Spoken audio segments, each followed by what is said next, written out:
Kongoi chitab kalenjin nekase neisubi eng mtandao nebo Facebook kanyorwok eng oret nebo loud and clear. Kiwekchini kamuktaindet kongoi eng ripsetab chomyet nekokoribech nekokondoiwech kingebesie kibit kemi show nebo Ongetitil nekilechigei ongetuiye.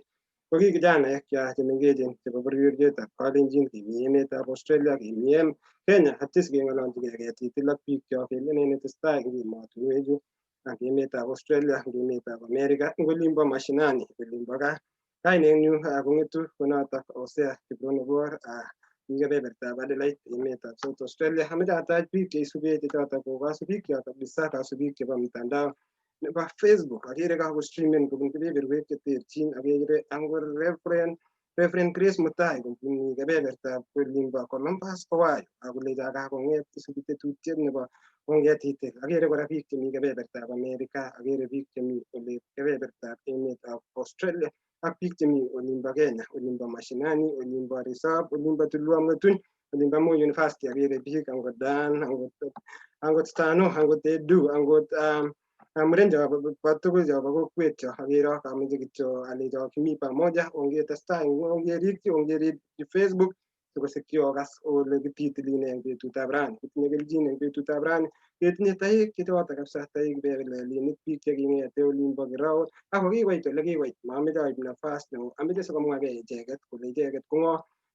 ko ng'o, ne nekikwai eng sobet ko neng'wa soet eng betutab rani. Komi ak tupchoshekchuk ak notok ko hosti arap Chepsiror komi kebeberta nimbo Adelaide lakini mi kebeberta age. Biik kityo bororietab kalenjin amatestai ameche kora amwa pole eng biik tugul chekoityi nyigisinwoik, mi biik chekoibet sobet, mi biik chekoibet tupchoshekwak. Agere biik chebo kebebertab Melbourne, Australia, angot Charles Koech, angot Arap Boit, angot Moses, angot kijanayat kora nemi kebeberatak nekoibet baba nenyi nekikure Stano neki principal baba nenyi nebo Kapsabet Bible College. Ameche taib nafasini amwachi pole icheket alein kokaikai kamuktaindet icheket. Amwoi kora chepkametinyo pole nekimi Adelaide nekikure Consolata nekoibet akine gogo nenyi. Consolata kimi pamoja kisaun ak kemakun ki age tugul neu as the community nebo Adelaide, kemakun ki age tugul neu kingen kele ngwak tugun cheu cho omi loin anan imi ele kokorom. Ameche ale kongoi toekchuk, toek chekobwa eng betutab rani. Kitinye toek chemi Australia, kitinye toek chemi olimbo emetab Kenya. Kitinye kelchin eng betutab rani ketindoi toek kabisa chemameche amwa icheket amu ngamwa ko CVs chekwai makoi atar. Much amwa kebeberta ole kikituiyoite anan ole kianaite icheket, lakini bo iman komwagei icheket. Ameche moja kwa moja ang'ete yu akoi kebebertab arap Chepsiror komwagei atikotakwech toek chekitinye eng betutab rani sikosikyi ketou tetutiet. Ameche alei biik chakakoingian olaikan oshean sikosikyi konyor boroindo biik alake chekakobwa shoini betutab rani nebo Ongetitil. Kititili ng'alek, makoi kitar ng'alek amu ng'alek cheking'ololi koechen, lakini ameche kityo ketitil kidogo eng betutab rani ako yu kechopchi wikino kebwa nyiketitil amu kale chi nebo keny makitare ng'al. So arap Chepsiror ngotinyorwo eng oret nebo loud and clear ameche akonin soet sikosikyi itestai imwage atyo itakwech toek chekitindoi eng betutab rani. Kongoi Hosea, kongoi ing nafasi nekaikono. Kainaik kyuk kuyo kaokas kikurono Kiptoo Kiplagat arap Chepsiror. Abunu Elgeyo Marakwet County, abunu Kaptorokwo. Nguno ami South Australia, Adelaide. Kimi keset eng koroni. Amwae kongoi eng chitugul nekaochut tetutiet nebo rani. Kimoche ketitil. Kimwache kele kimnatet naet ak kemwoe kora kele lite karnet age. Kou kei neranik anan kei vijana chebo kalenjin ko boisienyo kelitkei. Boisienyo kemwochigei ng'alek ak kekochigei ng'omnotet. Aketes kenetkei amu ngimwa akot biikcho kole makitare ng'omnot. Kikile koech, kikile koimen. So betut age tugul nekakinyoru nafasi keng'alal, keboibochini kelete logoiwek chekororon chebo bandab tai akobo ng'alek chebo tesetab tai. Ko nguni kebendi siketou tetutiet nebo rani, ko achamat achak chitugul ale karibu otokotin amun akwek kityo name this show chi negere ak wageni chekobwa irani komuch komeche sotestai okonu mawaida ako cheiwechin ng'amnotosiek kwok ako historia chekwok ko kongoi kilen kongoi amun komeken time maraisi inyoru chi nafas netino ni tebi aking'ololchi biik ako kimwachi kole ndakiliponi it's very expensive this experience yenyewe ko kali lakini amun kakokonugei ako mochome community omache kotestai biik ako moche konai biik ng'alek ak tuguk chetesetai eng emet ko kongoi matinye ng'alek chechang chomwoe amwa kityo ale kongoi amun kabwa eng tetutioni tutaendelea kenetkei akechergei kongoi mising Hosea.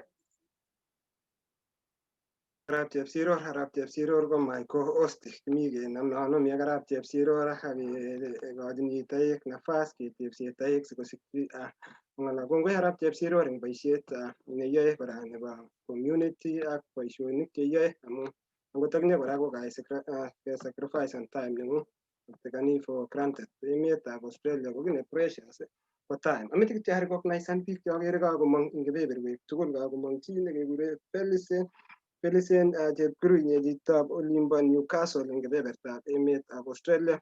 Akere chi nekikure Jesse Jongei chitab New South Wales, akere Cheruyot AK nebunu kebeberta kalenyorwech eng oret nebo loud and clear. Kaikany biik chok mwoiwech kityo ile isubech imiano. Akere chi nebo olimbo Toronto Canada kakomong, chitab olimbo Toronto Canada kakong'et isubi tetutiet nyorwech eng oret nebo loud and clear. Akere kora Julia ak biik chechang, akere angot Emmanuel, biik chechang chakere kakomong kakostreamenin isubi tetutiet akonyorwok eng oret ne inegei. Ameche kityo moja kwa moja awo ang'ete Adelaide, South Australia akawe as akoi olimbo headquarters nebo emetab Australia olimbo Canberra sikenyoru toonyo notok ko Arap Langas neng'ung soet ikatkei akimwowech chametabgei nebo kebebertab olimbo Canberra. Karibu Langas.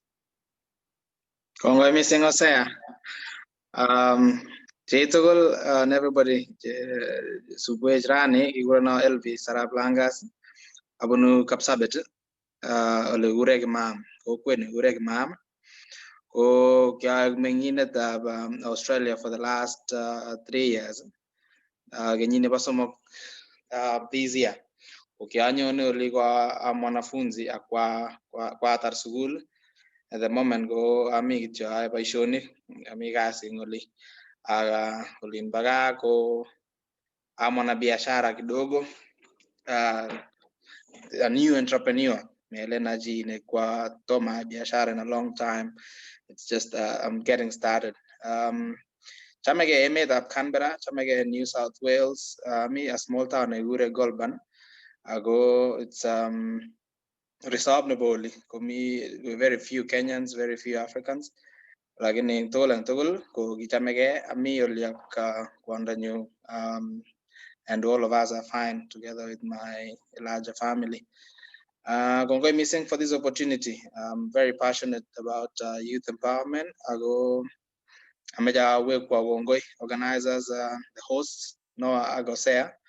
Amu opportunity go NHK share ak big jog, big up kutit ak tiaga tugul. It's information is the most important asset. Tosi taught another person in a way of advising someone or helping someone. It's one of the greatest gifts. You know, it's a pleasure.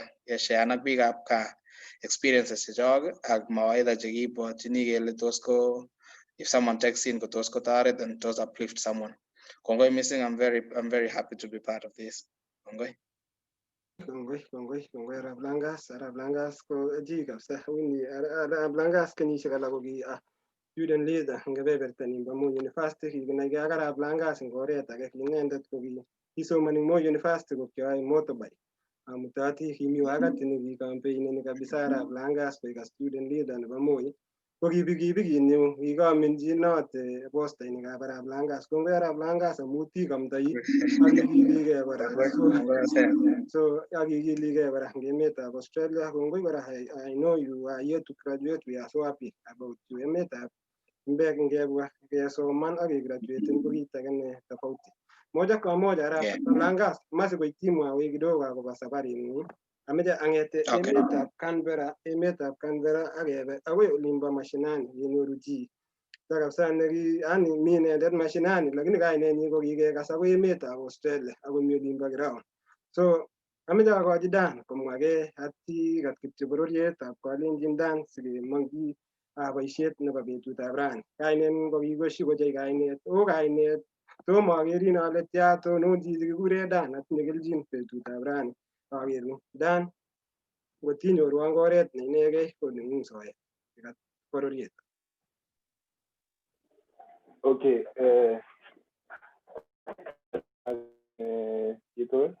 this afternoon ya kwanza amecha kasari alipongwe kabisa ingosea no ratesera don't take it for granted ketuyeuni akengalal akekergei ko kinebo oman kabisa so ingaineshek tuwe korona Dan korir arab ruto angetune Elgeyo Marakwet county kianetene legureite that is the headquarters of Elgeyo Marakwet county that's why I agree lakini kianyo asaiting Uasin Gishu county that is why nilianza biashara au ilani sahi so basically currently I mwana biashara Mildred ago majorly adilenia ngoroi kiatao in 2017 the business ago ngele sai this is the third year and so far mete motivation kapa kimete chito si mungaret and kimete si yai kasit agetugul ko support chito itinye the will and the know-how how to go about it. So kimasoman jane ngalechu bangurai me I studied Moi University, that is where I graduated from. What I studied basically was banking and finance. Lakini yazi alane kusirta kabarie agachenje basangi kaine smart awane agaya gasam nasam amu since kitambo kiaita mengora igata tegure fashion and design so I got kiamia school yala tena suta organiza so that is what motivated me basically because in many occasions positivana we will nyurna no su so through that asking at mane alane why can't I venture into this business so kiatau in 2017 ago kiatau as a small entrepreneur which I'm still but over time so I was basically a retailer. Yeah, gasam amete inamji yota kityo sikeweke amete sikeweke kabisa yota kabisa okay. amete sikeweke kele wai yani sitilwe ile wai kele kebwa ngoriet amune so amete inamji yota Dan sikeweke yeah so amete akot prof agere prof komi on transition ni oret amete prof amete ikata yan muten ke sikosikyi kat bororiet akimwake amu inye ko chang kainaik cheke yani ui ngalen angot betu prof amete yan mute tos ityake on your side prof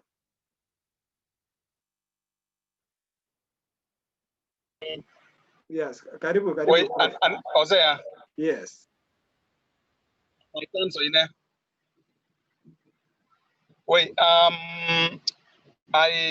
I want to greet you all in Jesus' name. Bye with me singmureju amu mamureju ijege angana ladies are also there. To mana guy ne ko ladies ngen ignandi gumnye uya kure amungi ingele ngile jebioso ko gengem ile lagog ko gengem gora. mesige jenga nang nyosige gure ladies and gentlemen. So amajale ko ngoy mureju big joge jemi diaspora amu kyobat ki ne mie kabisa en kyoto be bitani ngani shikajang. And some of us kumagani rubik chaka manage. So we lost a half, succeed in a half, which is very unfortunate.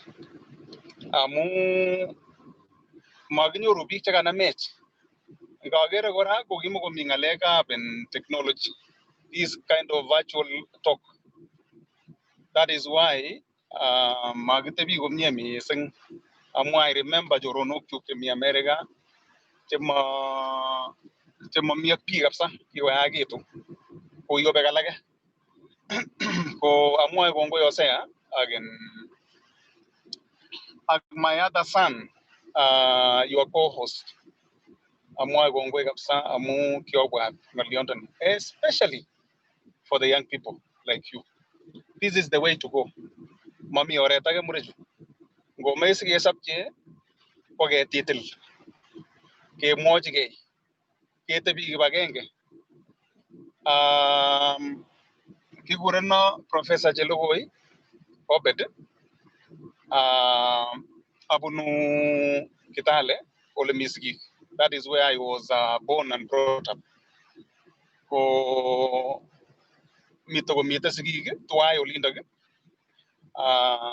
amil rate jora aga mi Nairobi aga mi Florida aga mi California.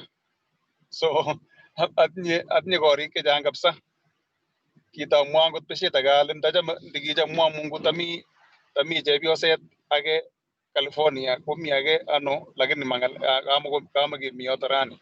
So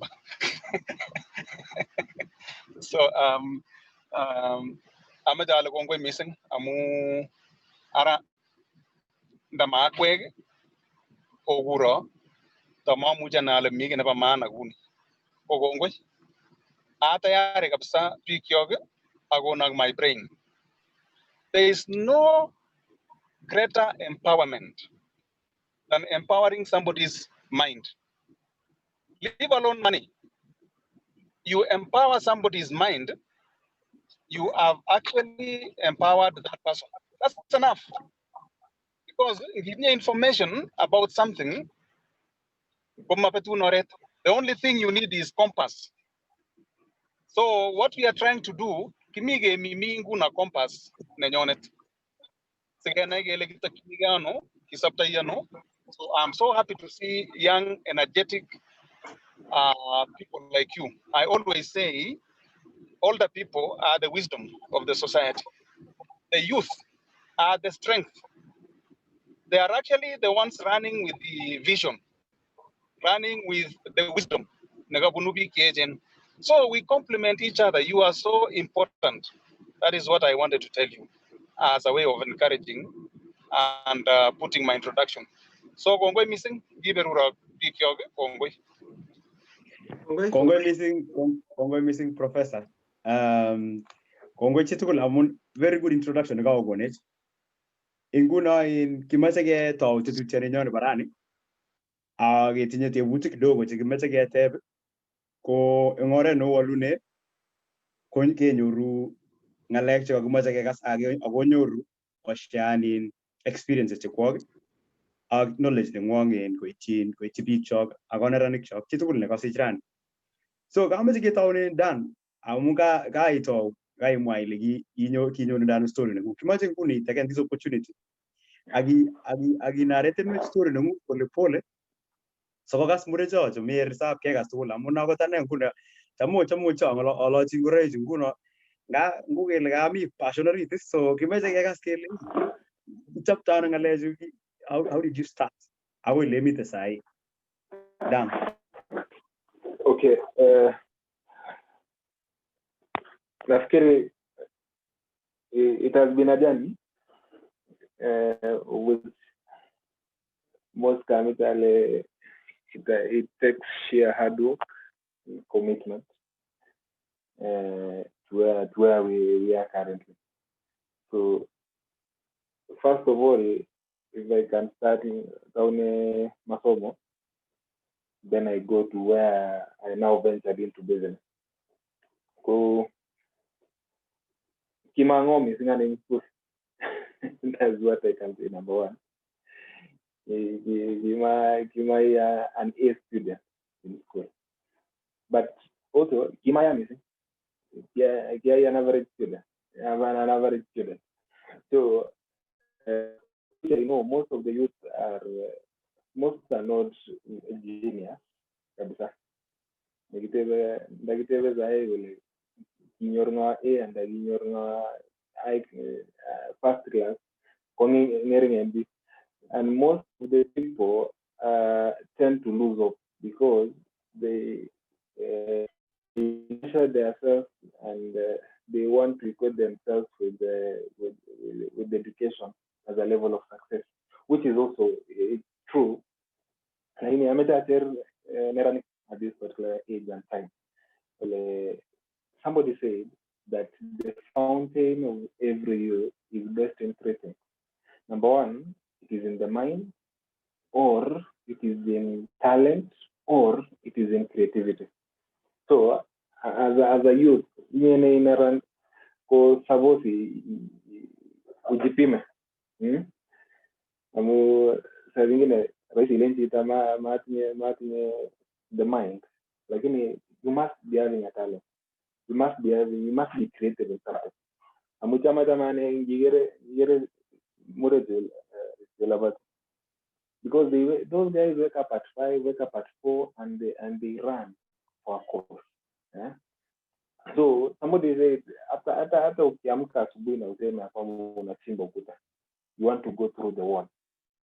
If you wake up every day and do the same thing, ultimately, I want to challenge everybody that in everything that you do as a young person, what you have at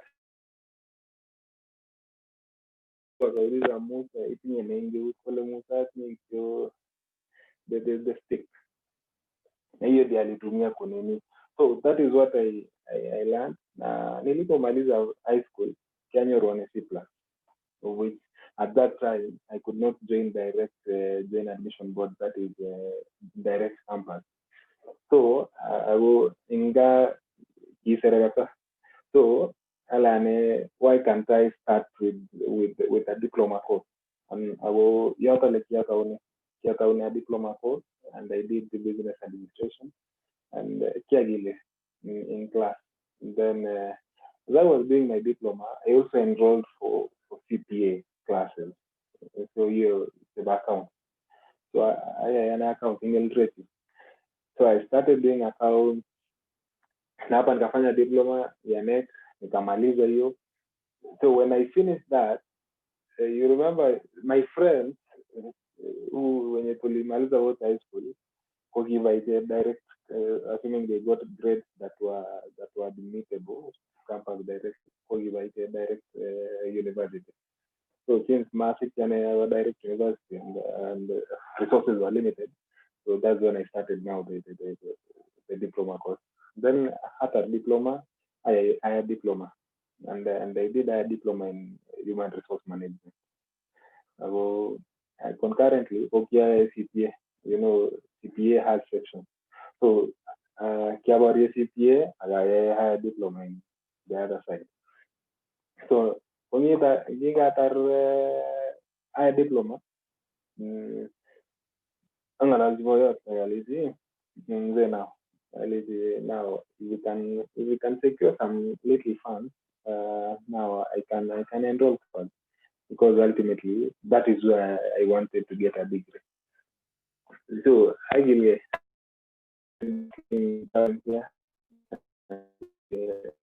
now that one in some colleges down. Kazana nikaingia campus, so going campus that I had a higher diploma, nikaambiwa hapana, wewe sasa niko na higher diploma itaunenye kadia. So first year, second year, third year. So by the time I was getting to third year, the friends or the people that they went direct, that is the admission board, already they were in second year, but for me it was in third year. So getting in 2015 with degree in finance and banking. I used to lecture. I lectured University of Eldoret. I lectured Alpha College, the college to marshal respect and also to make myself somebody in the society. And then ultimately I got an accountancy job in one of the hospitals in Eldoret. So when I ventured into that, like I need to do something better. I need something that even in the near future, in the near future, kinanena kole kimi anum dan ruto 1, 2, 3. So that is what I wanted to get a legacy. That is when I was forced. Now that I had passion in dressing, even I remember when I was young, my dad angenunua hata suti yake mwalimu angenunua suti yake ningelia kabisa nikawa. So it's something that I love from inception. So ultimately, what I want to mean is a lot of people they wanna party out with that. So I used to refer to a friend. I go, hey, why can't I transform the referral to make business and to do business with it? So I managed to get some small loan, small amount of money, and nikaanza hii biashara za moja tech. So I used to tell my friends that Kiasa who ask only 2 things. 30 pairs of suits, na 50 pairs of shirts. That is what I had in my shop.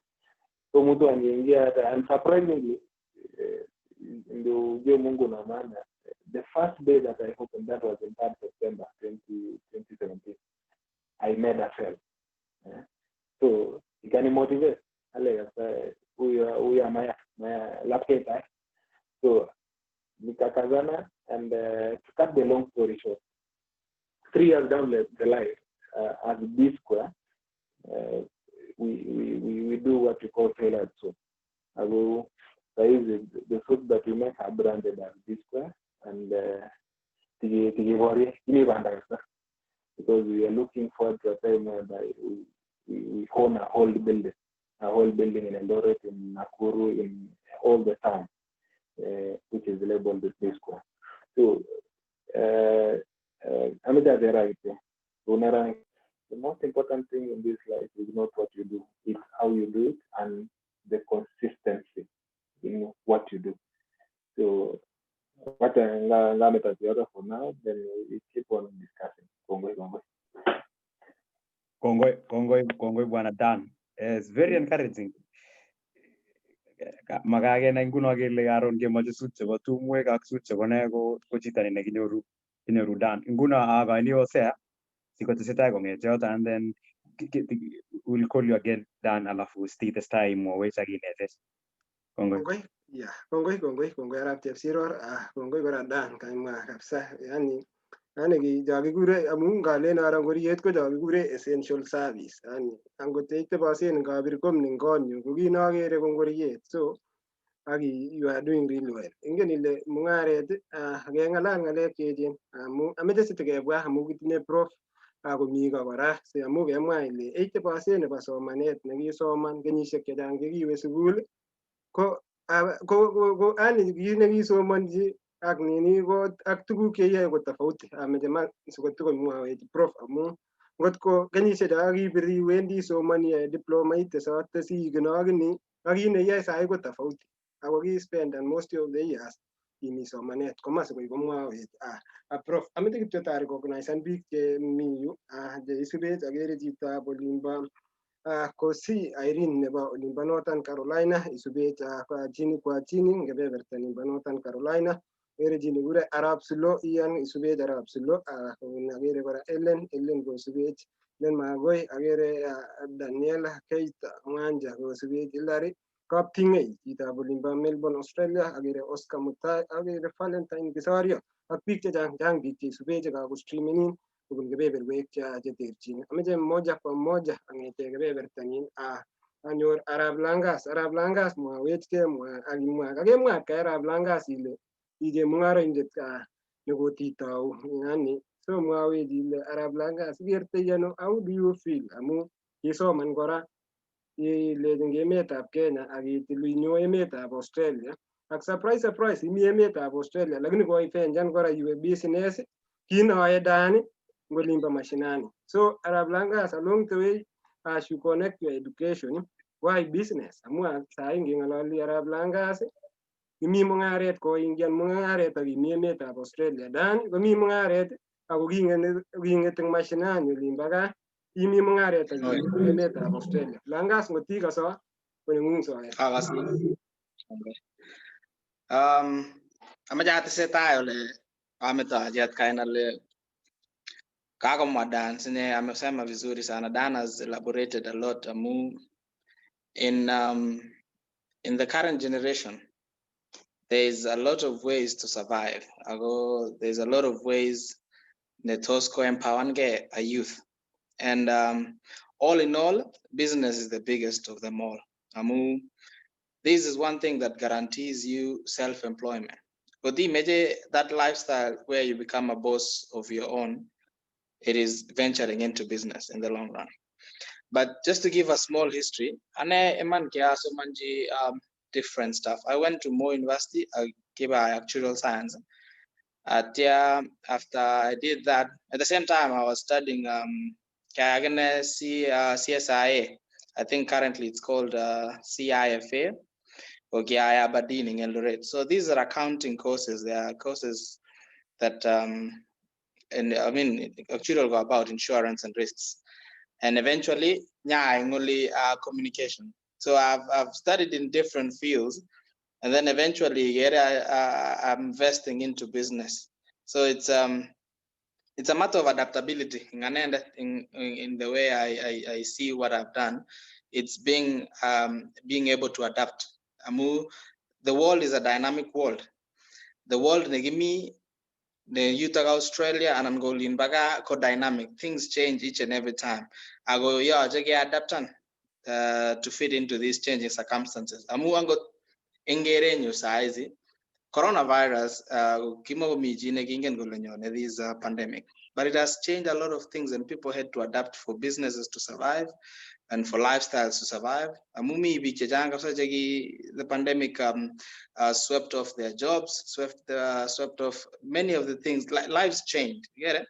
So what I encourage youths at the moment, above all, just be ready to adapt. Be very ready to adapt because the world we live in is very dynamic.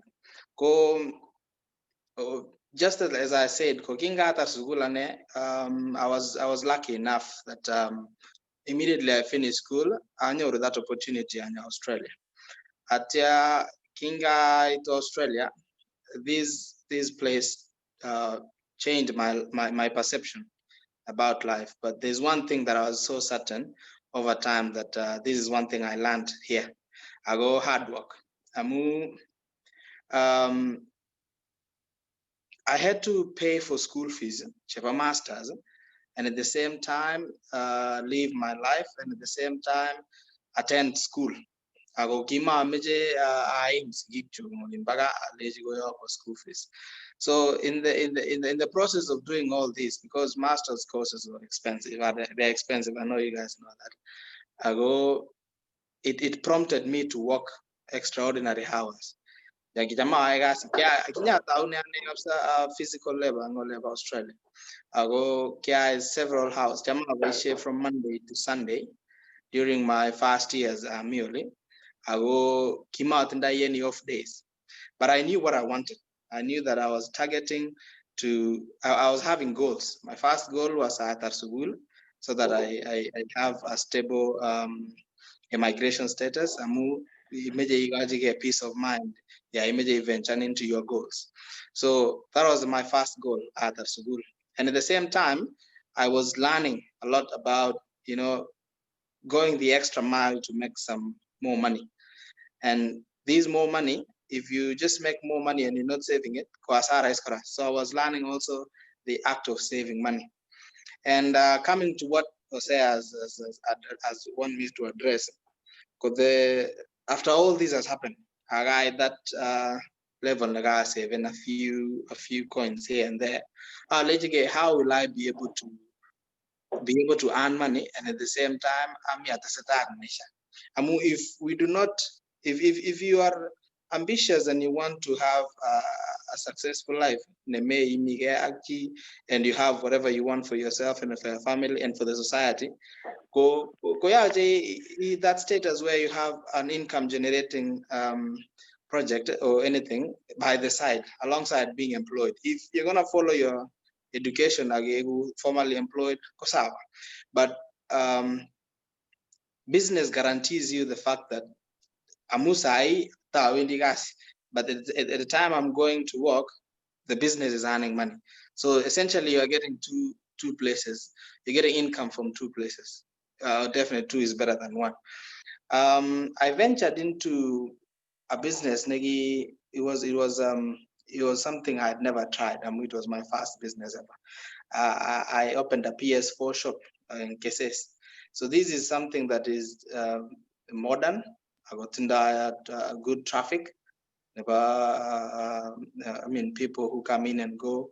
This project is a pilot project so that I know how it is to do business from here.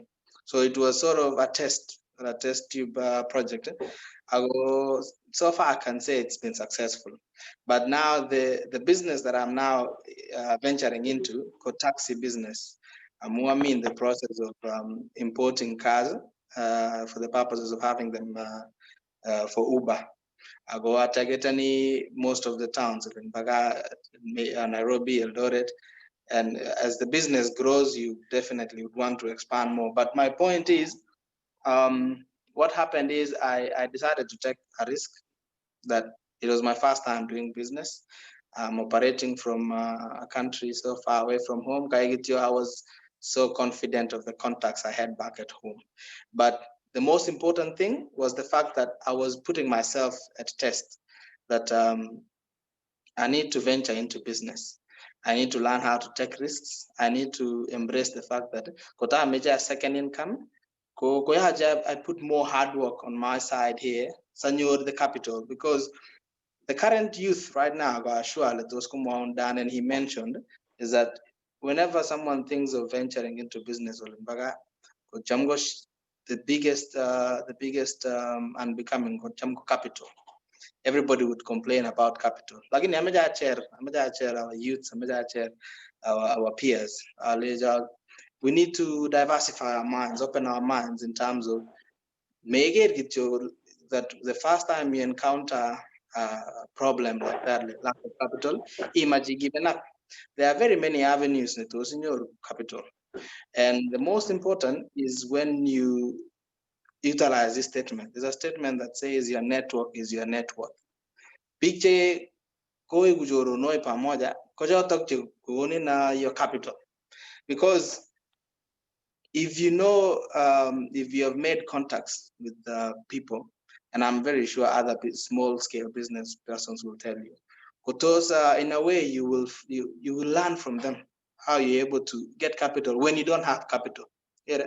Because there are things like loans, there are things like from SACCOs or small scale banking institutions. Because of ignorance, maybe or lack of exposure or lack of interaction, in life. So we don't have that information, and we end up giving up at the first sight of a stumble, a problem, the lack of capital. Missing our youth, that we need to network. You have seen Dan is an entrepreneur. Nagogota a clothing line sort of nanyi. Dan Kongen ge akita. I know Vasai events. They do that's yoga and the group. They do public address and emceeing and all. That's another business on its own small scale. These people, when they meet, for example, Yami a wedding somewhere, high on the services of these two companies.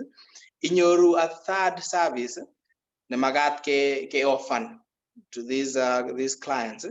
Lakini only these two companies deal with this specific clothing line, public address.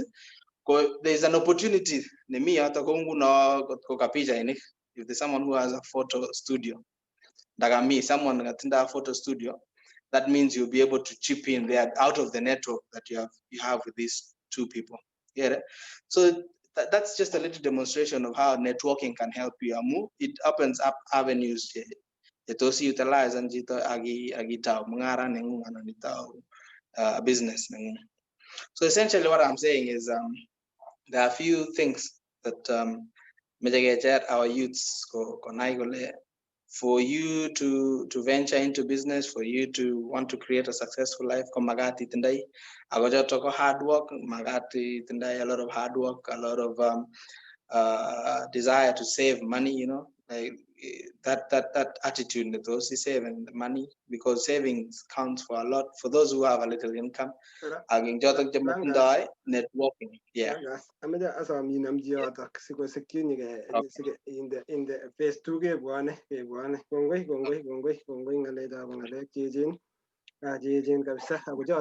the conversation. That's why amu got personally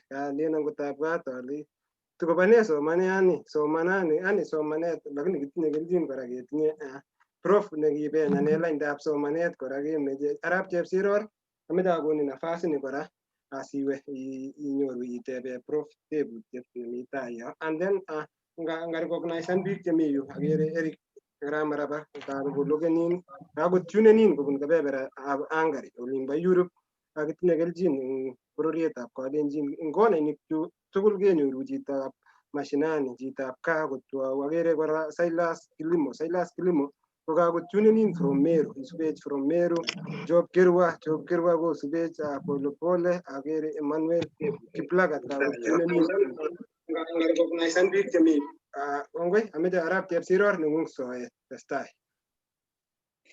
Kongoi bwana Langas. Kai gonu kapsa ai ceres kapsa utane kai cera kapsa kengalale one topic na I passionate kapsa ana chama ngalega bin investment agurege investment enthusiast achame ngalega saving ago financial literacy.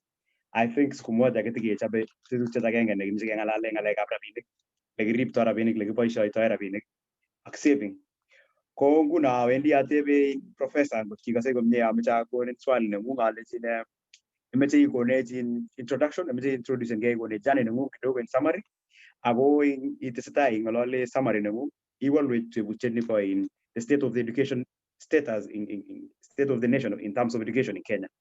Une education nenyo sai namege ago the market, une the government in terms of policies, une toreti vijana and the curriculum jege in Kenya, are they tailoring to the market? How are the youth doing about it?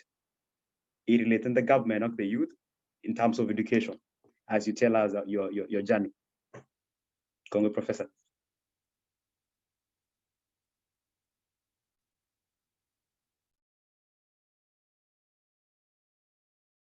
Prof, asa itiage linda na bang on your side. Prof.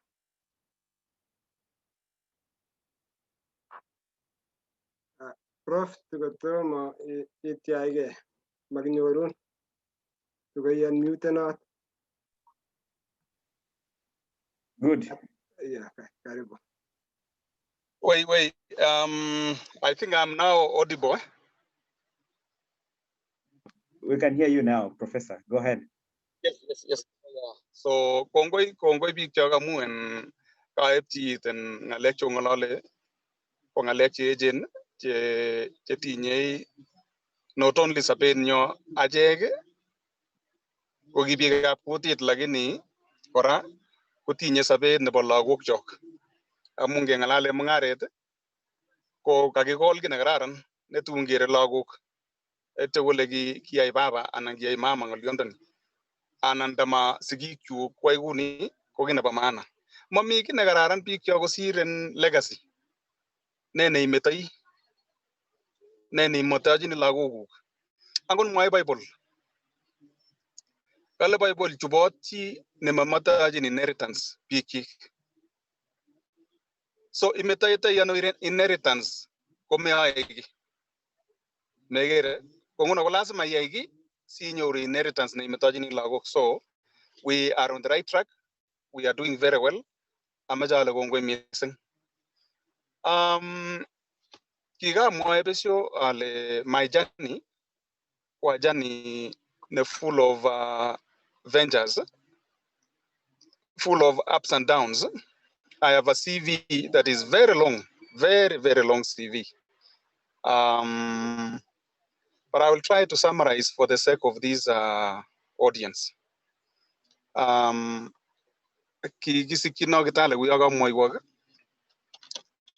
agawe local schools. Kikisikino precisely Mount Elgon. Amu kiboishe boyone nyo kwa skarindet in Mount Elgon. So kisikino Mount Elgon atyo kebwa Eldoret nekebe Singalo nekebwa Lemog ngap seretyo atyo keweke Kitale kora. So kiotaune school in Aturei Primary School olokwamite the day before yesterday in Kekorta nebo Miato. And then we went to Kitale, our local school sebaga olimpo Westi. Olegilen Kiptuimet Primary aginawe Kobos Primary School. Etyo amandeng yoto awe ibaso manate agoi to night pitonin. Ko kisait pitonin ko biik amu kimata wendi pitonin ndama biik chikinama eut. Kakas langas kamwa ngolyo nebo maana kole kararan chi netinye connection ak biik. Ko kilecho boyot nenyo makoryo chi netinye biik. Yeitinye biik itinye makornatet. Ko bichoto kas chikiyawa pitonin.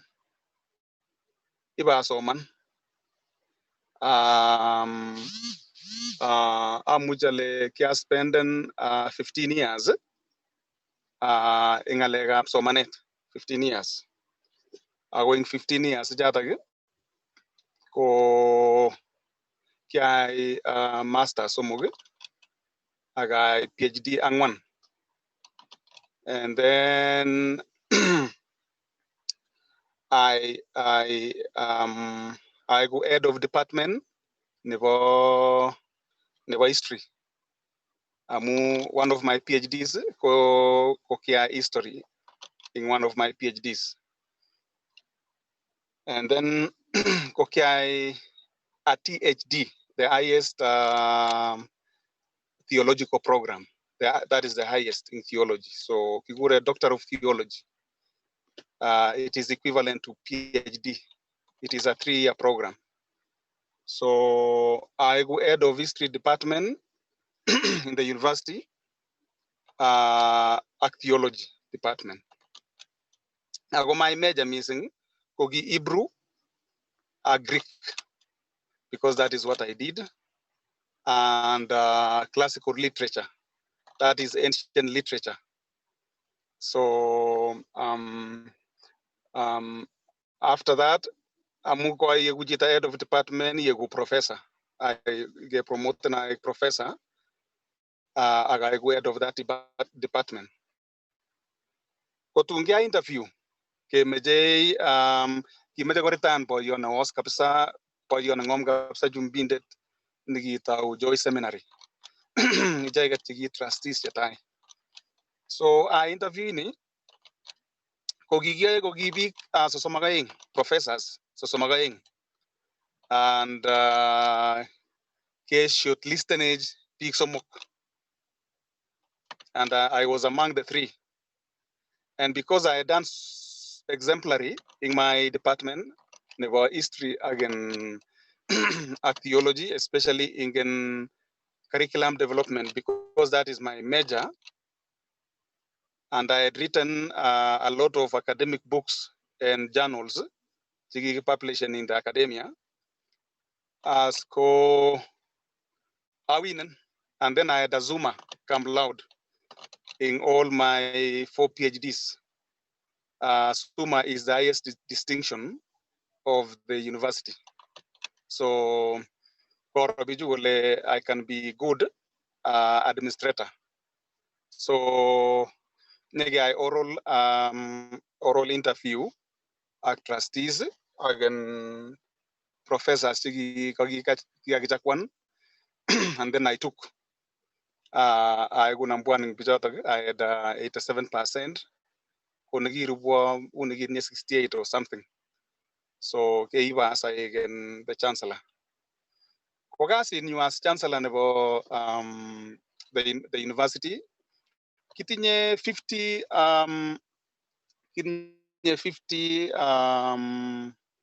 campuses in the world. Ko 50 campuses jikote dajin big principals. Kogasi in administration. So I go to these universities, get to know what they are doing. I check out on professors what they are doing. The vice chancellor of academics, vice chancellor of finance, all these administrative work. So mostly I do administrative work.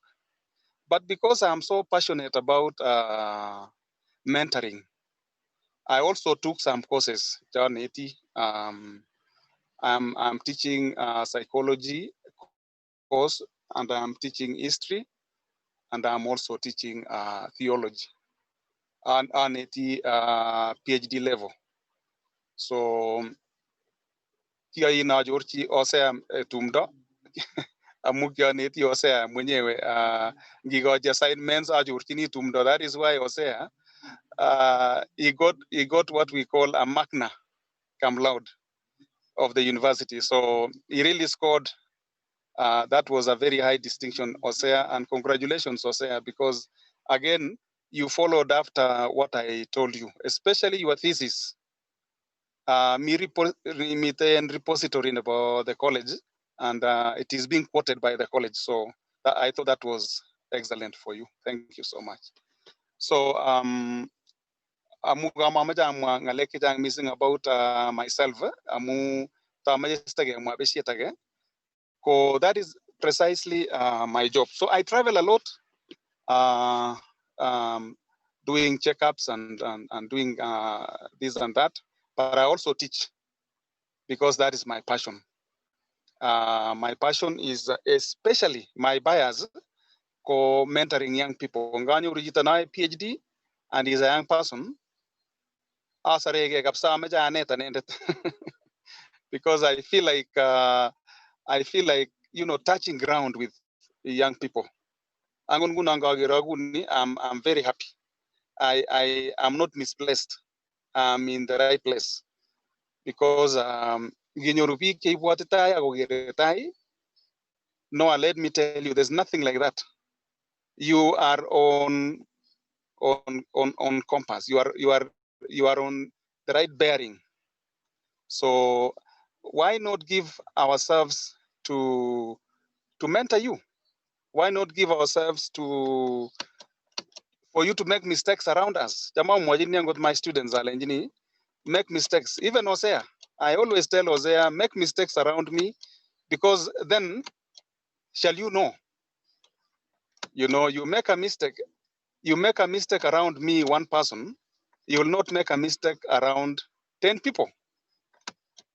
So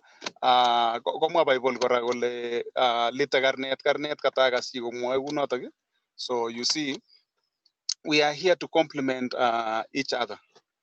So we are on the right track now. CBC introduce in Kenya. I'm one of the guys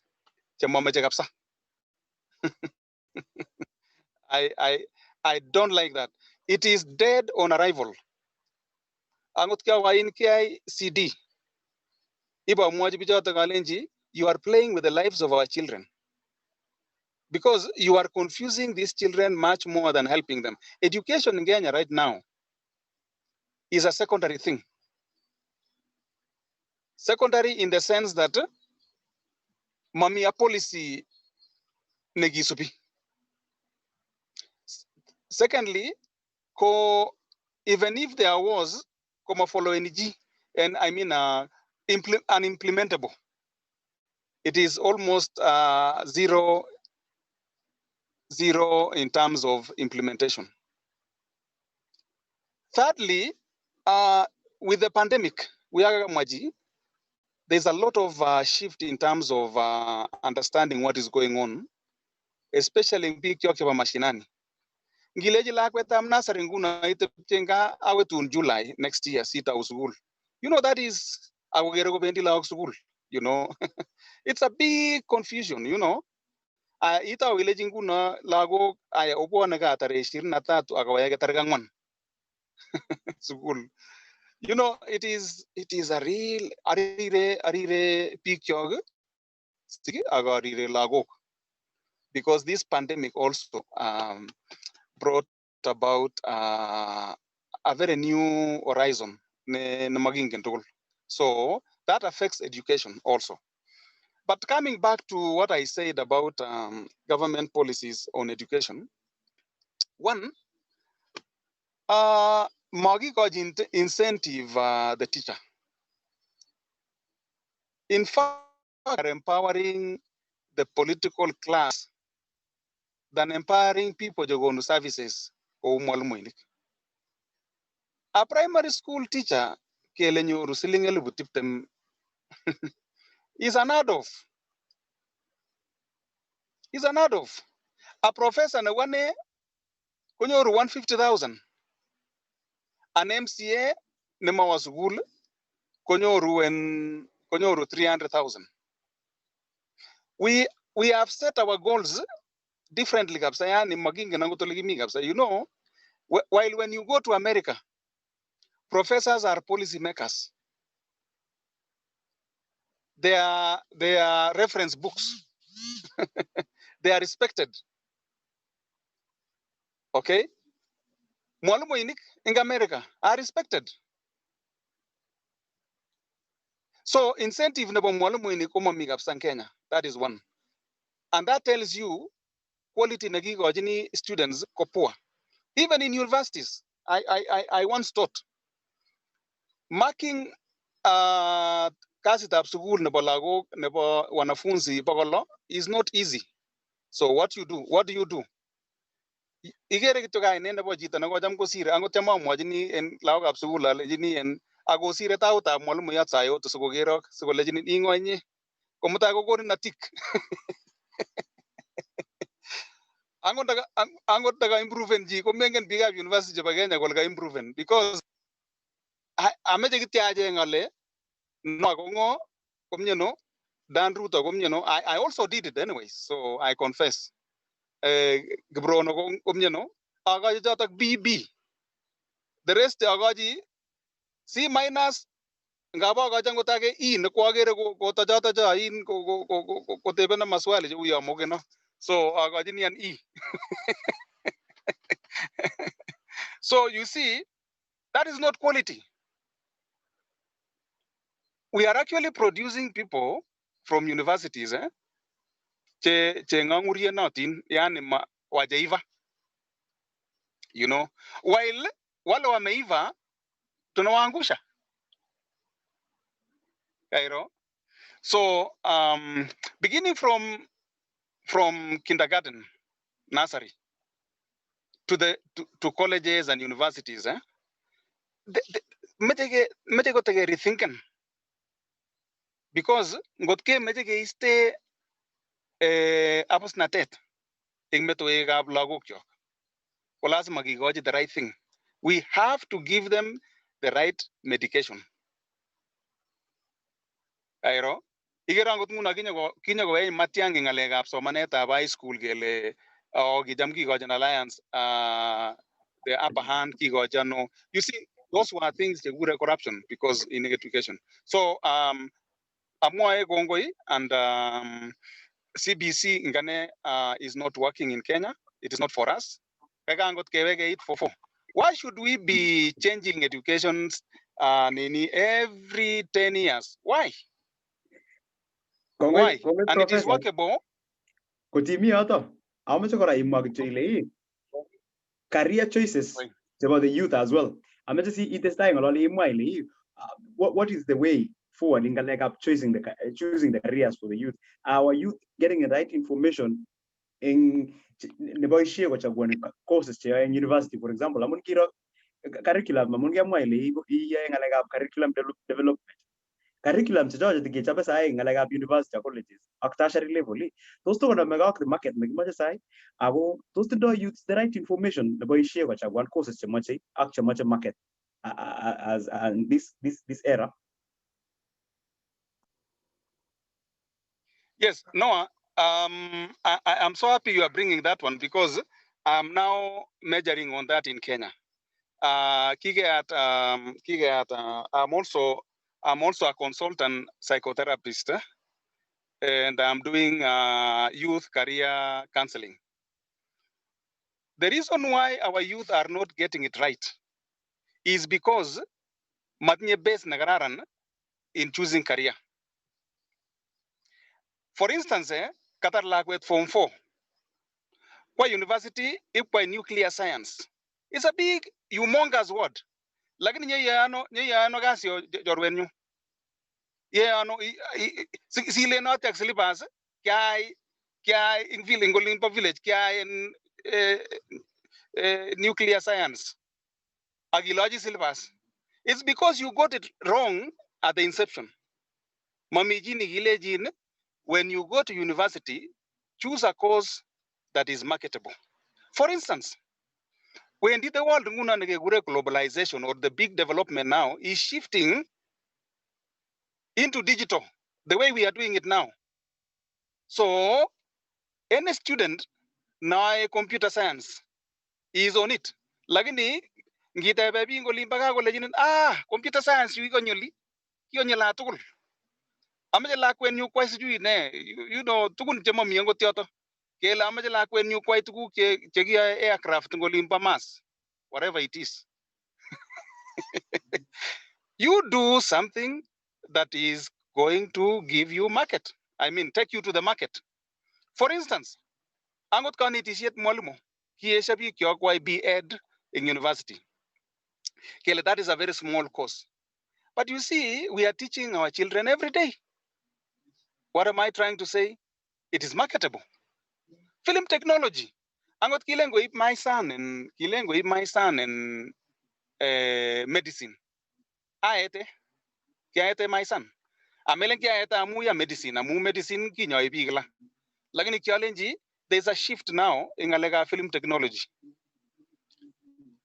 Recording big songs, collision, production, script writing, whatever it is. Those are marketable things.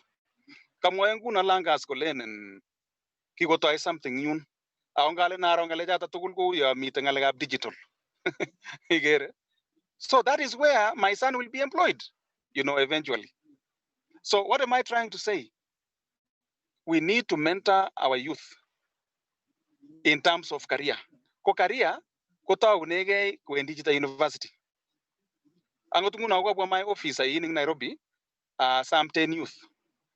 Actually, we are paying a fee, a small fee, for us to be able to mentor on career. And by the time they were going home, they said, in fact, they were taking notes, and it was a real class. And we told them how to choose a course in the university, because we also know these courses, and we know what is good for them. The reason why, Kingenyo Business Administration in West Campus, Kiba big up college in Tokol. Guna go give saturated in your masters in business administration, Amamigasi. we need to diversify again at picture gelenji ngot ko ngwang ko mi chito nebo ngalekab medicine kwa age ngalekab law kwa age ngalekab computer science inga kwa age ne, so that in the home you have diversified careers. Again, now kata iteb ngolio kora kobo in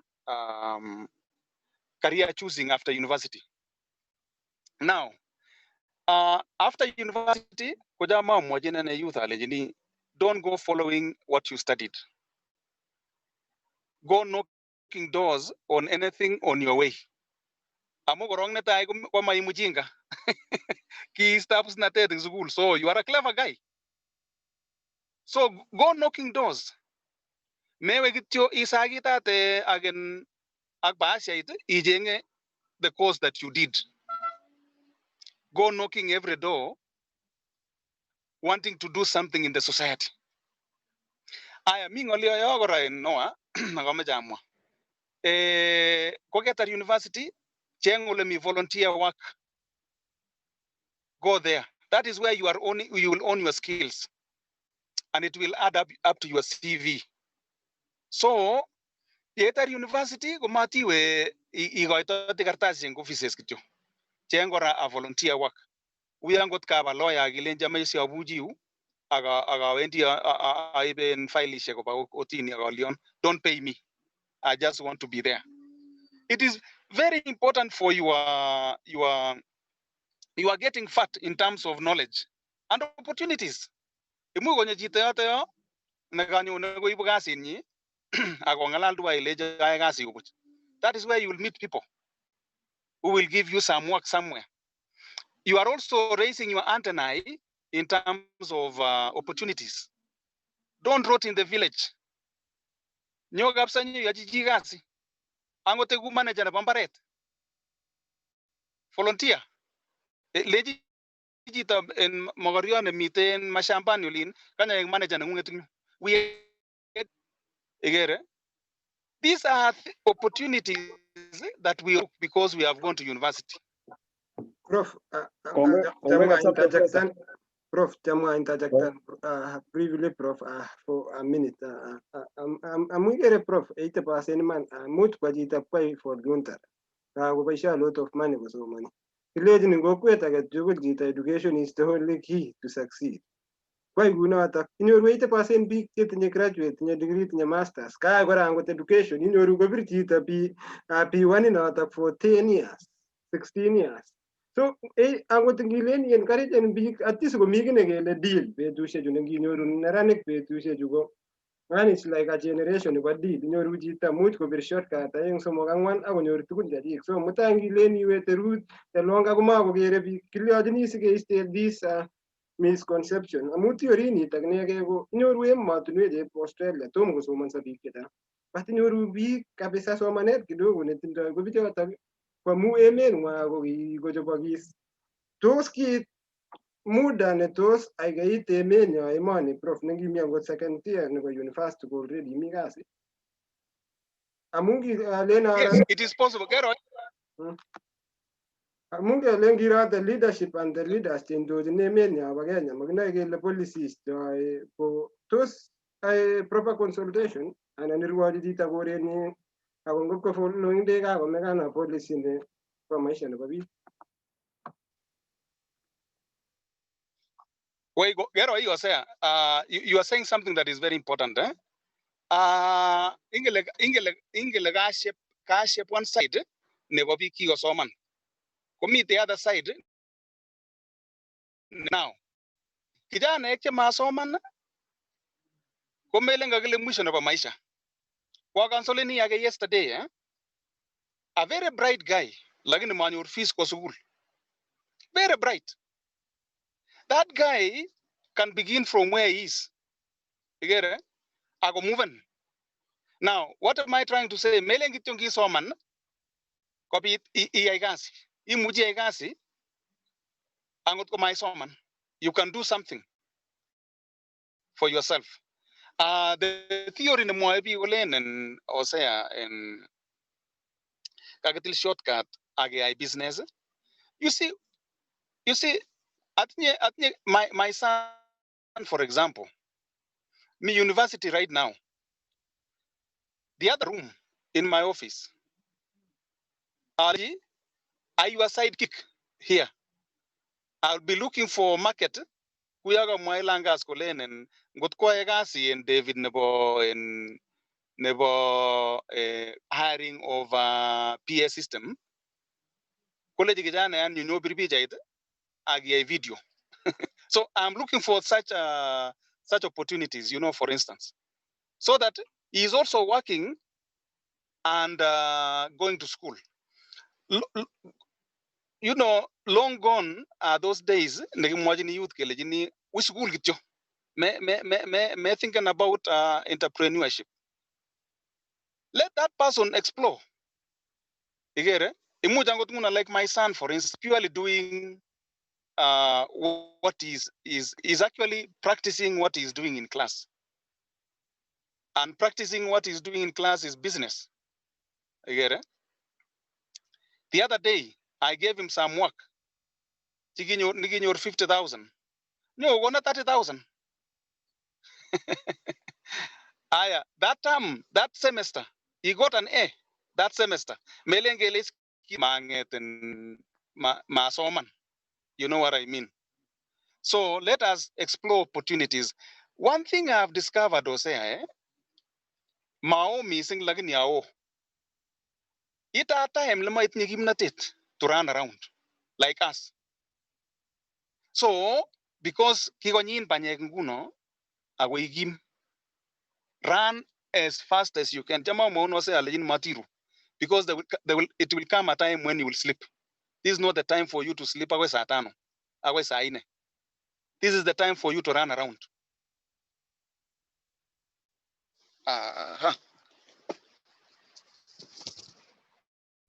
We are prof agnuru challenge. Prof city wega hamete wega awanyor dan kitas ne gorom dan go ngalionda ne ga yang neranik time de tem ne the key challenge tigere le table dan semeb ga titul guinye amula sama gi go bi gore nun for consultation for mentoring ananga konyoji kana tos mi agne anga ko bi gore nun gidogo me a big challenge adani gere go imineranik to kamungi statistically ko kweta ga tukul kutuko kere neranik chong ya git kidogo ko kere na ma expectani resani medera ay gitara ngop ko muta go meje go ga wait to le ga wait dan d square ani ni quite the same thing ani lakini atu ko met ko expectan go like ne ne gere go a very big challenge amwanga na le ni gi serbi gas already mio in the process he para this from Eldoret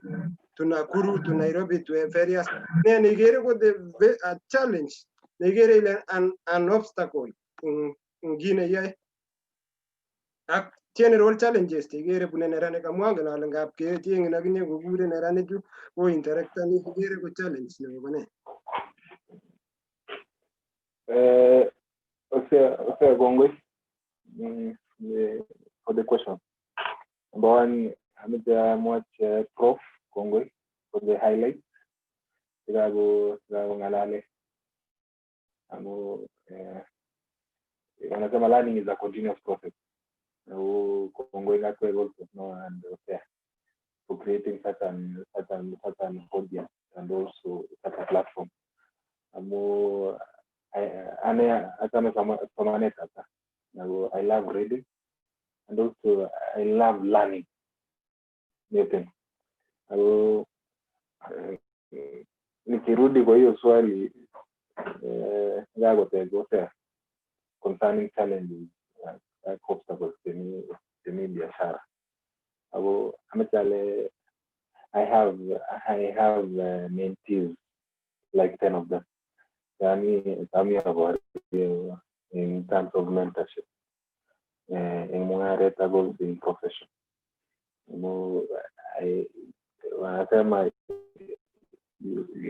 Your candle doesn't go off.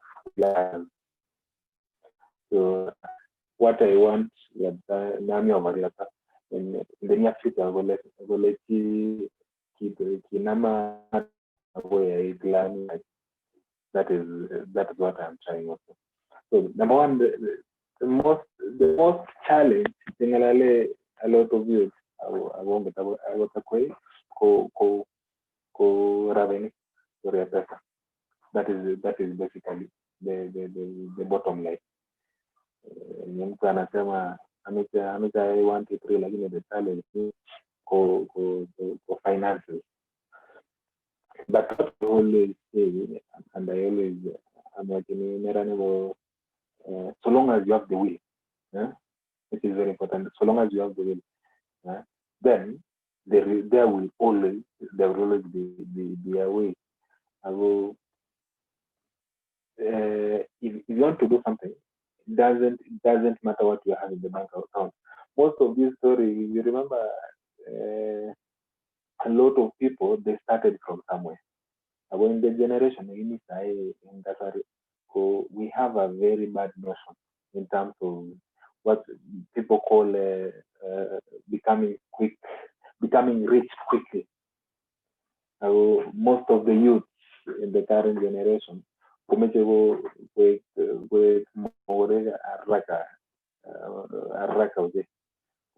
mtu anataka kama ni kuendesha gari kama ni kuishi kwa nyumba lakini people don't understand what we call the process. People don't understand what we call the process of what makes you to become who you want to be. And as a youth, let me say me a lot of hurdles. The magatis of see the destination. So what I want to tell the youth,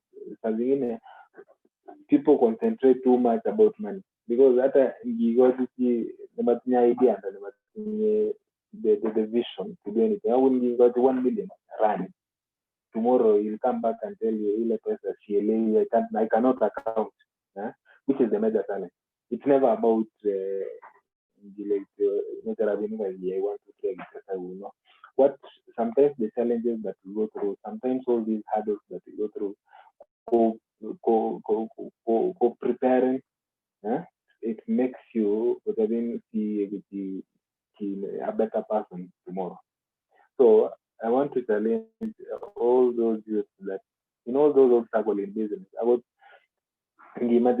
because I know a lot of people, the family wamefungulia biashara, the family wamenunulia nini, but ultimately what happens, yote inaisha because it was not their thing. So for them, they needed to do something else, but so they want to be like, and they want to be to do 1 to 3, but it is not in them. So what is very important coming in Konongelea, it was about the will. So long as you can your will that you want to do 1 to 3, then you will go for it. And Evans amesema pia story yake. Kitaka hapo ndio mtu taxi in Kenya and all that Uber and what have you want to develop a hub.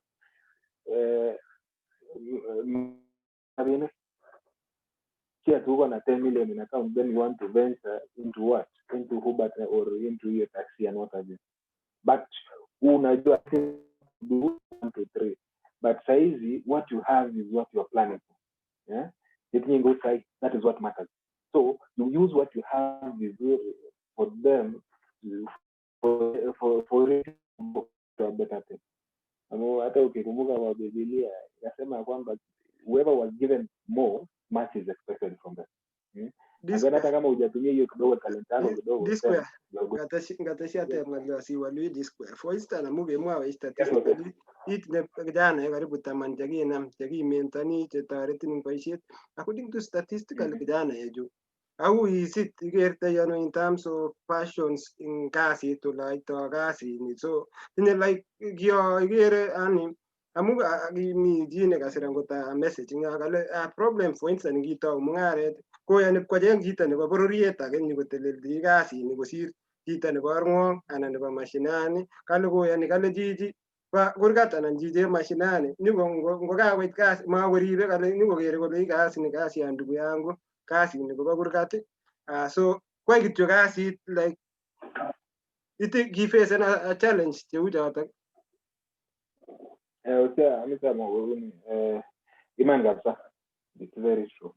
And there is always, in business, there is always an analogy, as the Makabosis is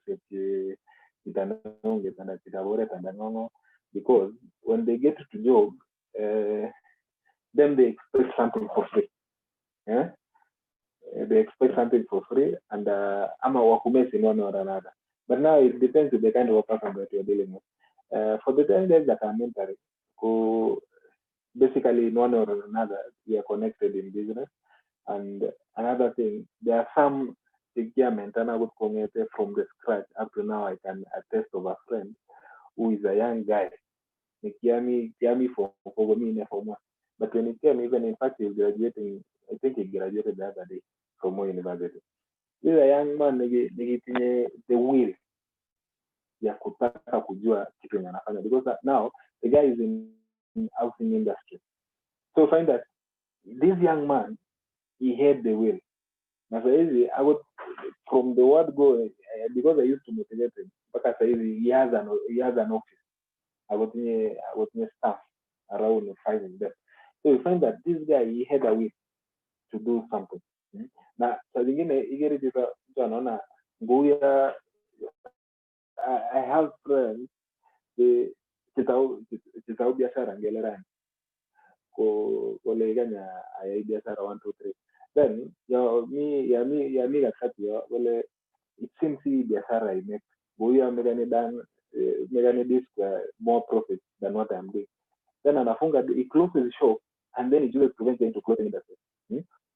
Kesho ndo katikati challenges ikikuwa mingi kometa kuben kule ni kama Evan in this business ya sema kama hiyo time akiwa na PS4 it seems in gaming industry kumira vini kyoto kwa hiyo ikifika kesho anaona ni kama hakuna pesa tena hapo, anasema kuna scholarship ya kwenda Australia ama nini ni kama watu kinanoa wanakula na kijiko walijitaganya apply na wana wa Australia again. So find that this guy he doesn't know what he wants in life. He doesn't know what he wants. So ultimately he gets to even 35 years having done more than 20 businesses or close to 20. In the 20 businesses in the 20 years, for example, in every year he was doing a different business, assuming that angefanya hiyo biashara moja for the 20 years. Damiano sai. So I want to what is very important is not about how much you make, but how much you make consistently. I want to make 50 shillings in Beirut, I make it for 10 years, for better than you look forward to make 1,000 and to make 1,000 for 2 weeks. So what is important is consistency. So nikajiambia I might not make for the small period of time in 1 year or 2 years or 3, but what I told myself, I want to be in business, in the same business in the next 10 years. Because hakuna mami any other way out. If I continue doing what I'm doing for the next 10 years, then I'll lose it. Me in the Tauran is the same industry, never clothing. To get money, for example, you cannot compare me with this, definitely, because I might know the do's and the don'ts in business. So by the time I'm in the 5th year, so long as I'm doing the right thing, so long as I go in business for the next 5 years or the next 10 years. So I'm how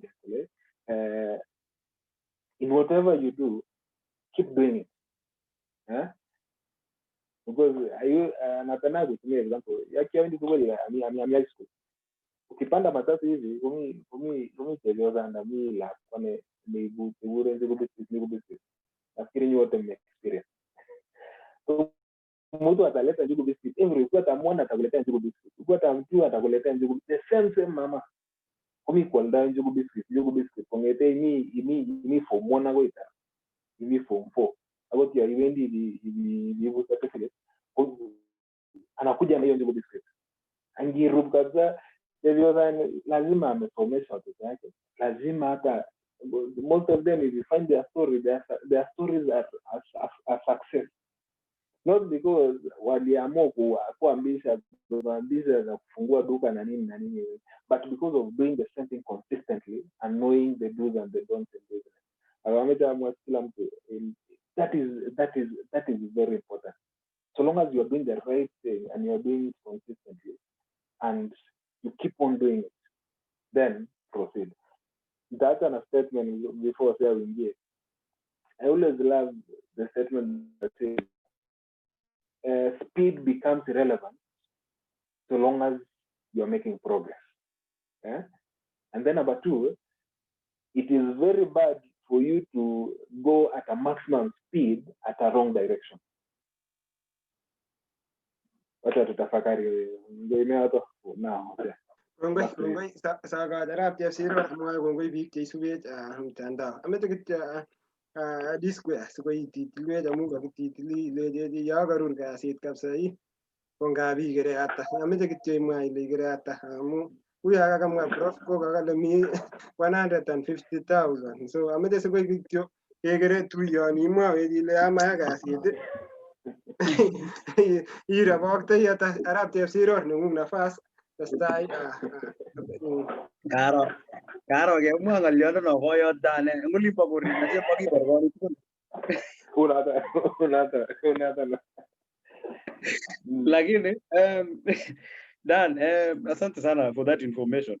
Igere kararan oche in keshoni information amun real stuff chu tuguchu ko real chikikeyai ako tuguk chikikebun. Ako I'm very sure lazima kuna mtu mmoja nengoka story nebo Dan kokose kokere inendet mwenyewe eng lemi. Ako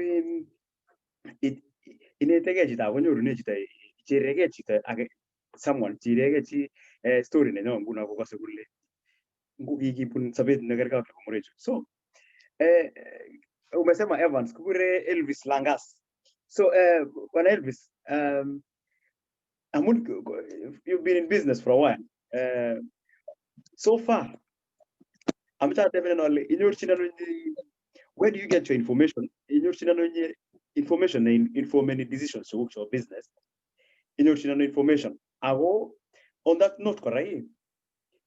So far, what is the biggest lesson? This is my biggest lesson. What could be biashara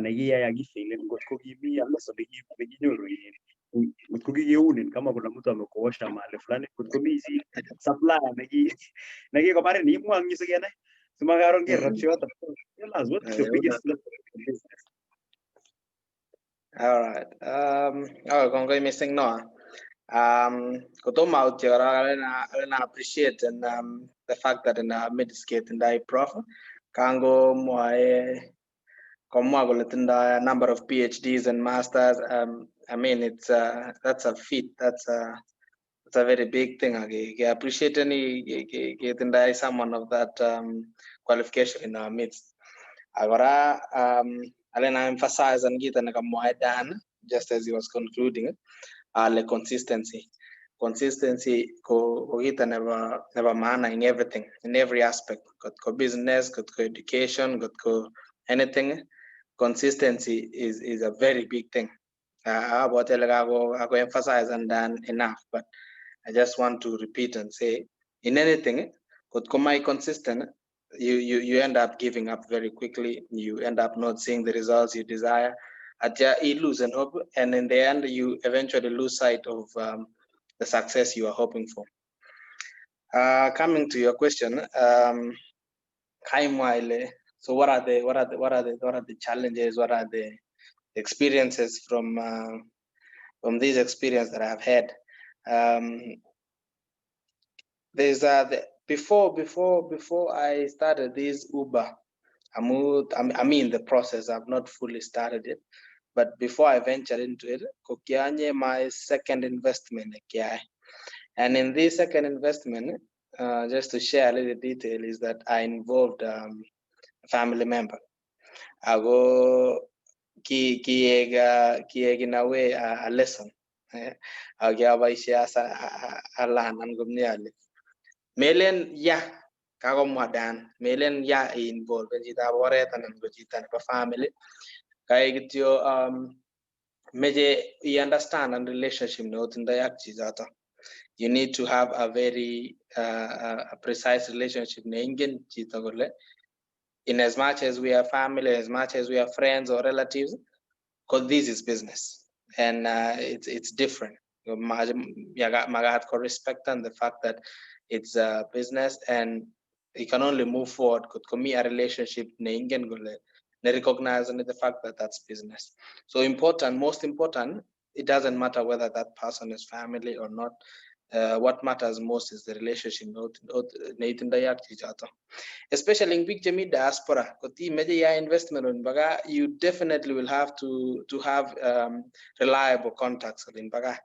And that's one of the pillars ne kianyo ruamu atenda friend ne give me moja campus. I go, it's almost like a partner. I go, the only reason I was able to venture successful in my first business, kwa muki atenda his support for me. Anyway, I'm sorry, but we are manual the first question. I answer the second part of the question now. So yeah, the question Goga, what is your biggest lesson? What is the take home? Yeah, what's the biggest lesson so far? Yeah, so my biggest takeout in this venturing into business, because there are three things that someone is supposed to, anybody is supposed to have in consideration. Yeah, immediate mungara and immediate venture into business. The first thing called resilience, persistence, absolute focus. These three things, focus, focus go. I think what somebody mentioned, major you're running from one thing to another. You're so anxious to get to the end point and forget that there's a process before you get to the end point. There is a process explaining that, and it must have been a bruising process. At some point, I'm thinking at some point he might have wanted to give up or something, and then kept on going because he was resilient, because he was persistent. Go major go understand and I mean nerani jajo magat go understand and by nerani I mean youth who are 35 and below, because you know Kenya as a country has a population of 47 million, and out of 47 million people, 35 million people are youths. We form up 73% of the country. If these people are given the right information, that's how our country moves forward. Kaimwa, about this country, like me, how people do jobs here, how people are young. I got as early as 13, as early as 14. I have nephews here who are very young. Go ita 16, kongen go let ameja sa tawagas in KFC. I go waiter at KFC and ameja sa something, just any job. Yeah, people do not they do not select jobs here. Taujita mapema ne ago attitude nenye towards kazi.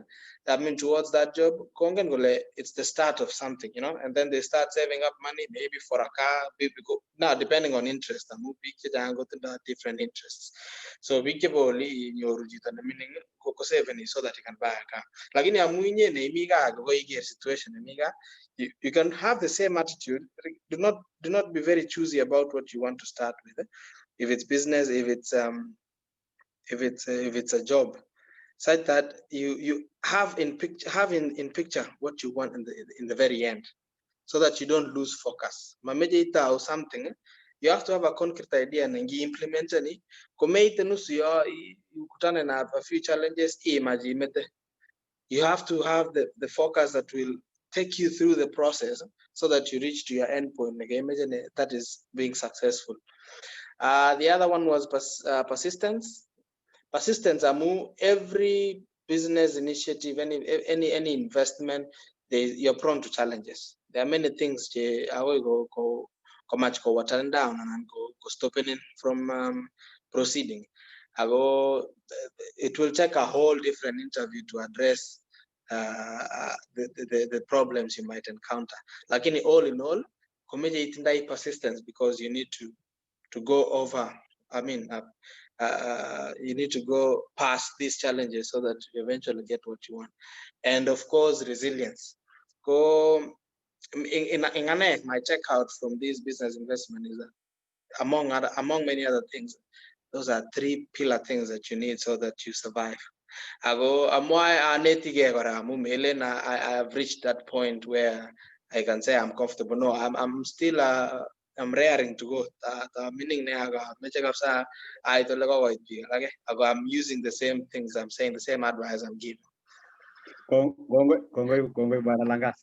So kagas down gele tindo big tamanje in itiga boishet so much in unaweza exchange numbers in your so connect jamaa big breaking college side so 40 under 30 for me I'm on the top and we are very proud of you and we're very proud of all the youths that are doing business and that are doing great. That's the way to go. That's the way to go. As we continue, I take you to game you that we're still giving time and we are going very well with the program. That's Vizuri. And I'm very sure they are getting something out of this. So as we continue, see the style say in Bwana Dan, where unatoanga the information yako? Where do you get the information? Where is your source of information ya kufanya biashara? Na wana nguna sometimes swali nunotane I invest in a tofauti and I invest in you go ngalaga shares.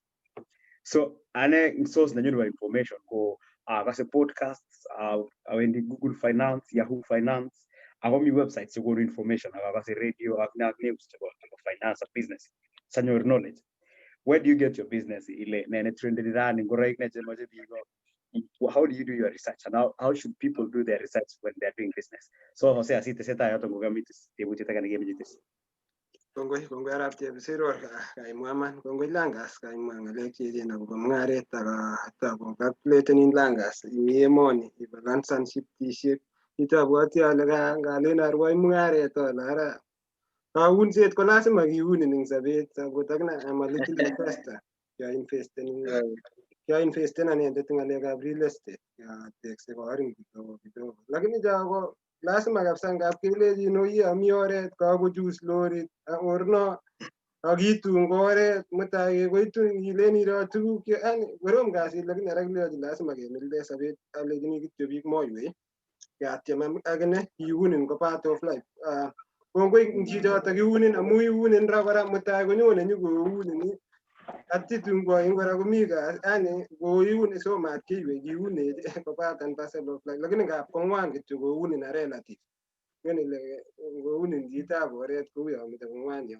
so amete kityo nani ya disque kongoi big te sube mtandao tugul alen kongoi big tugul jo sube akitinye keljin ketinye kijana ka bororiet big toinik chekikonam emoni oratunwek chechang disque ngimetan kotiwe akole mujiwe el retro ipko chobin ibililde ongingetke kora kepromoten kepromoten ke biikab mashinani kocham akere kokwet ngiyatuket komuch angot kobwane biik nyikebesenin kabisa tuguk ing yobo kurgat lakini mutai kanyor kijito kosor town kwap kopromoten angot disque koyami boisiet yobo risop kora kele kabit ng'olyo eng kokwet ko inyendet nekekurin kora kele choku committee al chumbiot al sukaruk so kalen kityo ongetech lagok ongebe kepromoten lagokcho disque ameche ateb ale mi ng'olyondoni siaset kikere eng emetab Kenya kijanaek chechang kobwoti kole political class kotos solveni problems chebo youth kikertoi ano political class eng emet siasois kandoik chekikwee tos tinye ng'alek makutikab vijana eng mugulelwekwak ngap kekonsolena angot business people chebo Eldoret kele tos ne policies chokere temunyu koribok kiagere oin serkalishekab county kobarege ak biik kabisa ngab kekon ng'alekab licensing.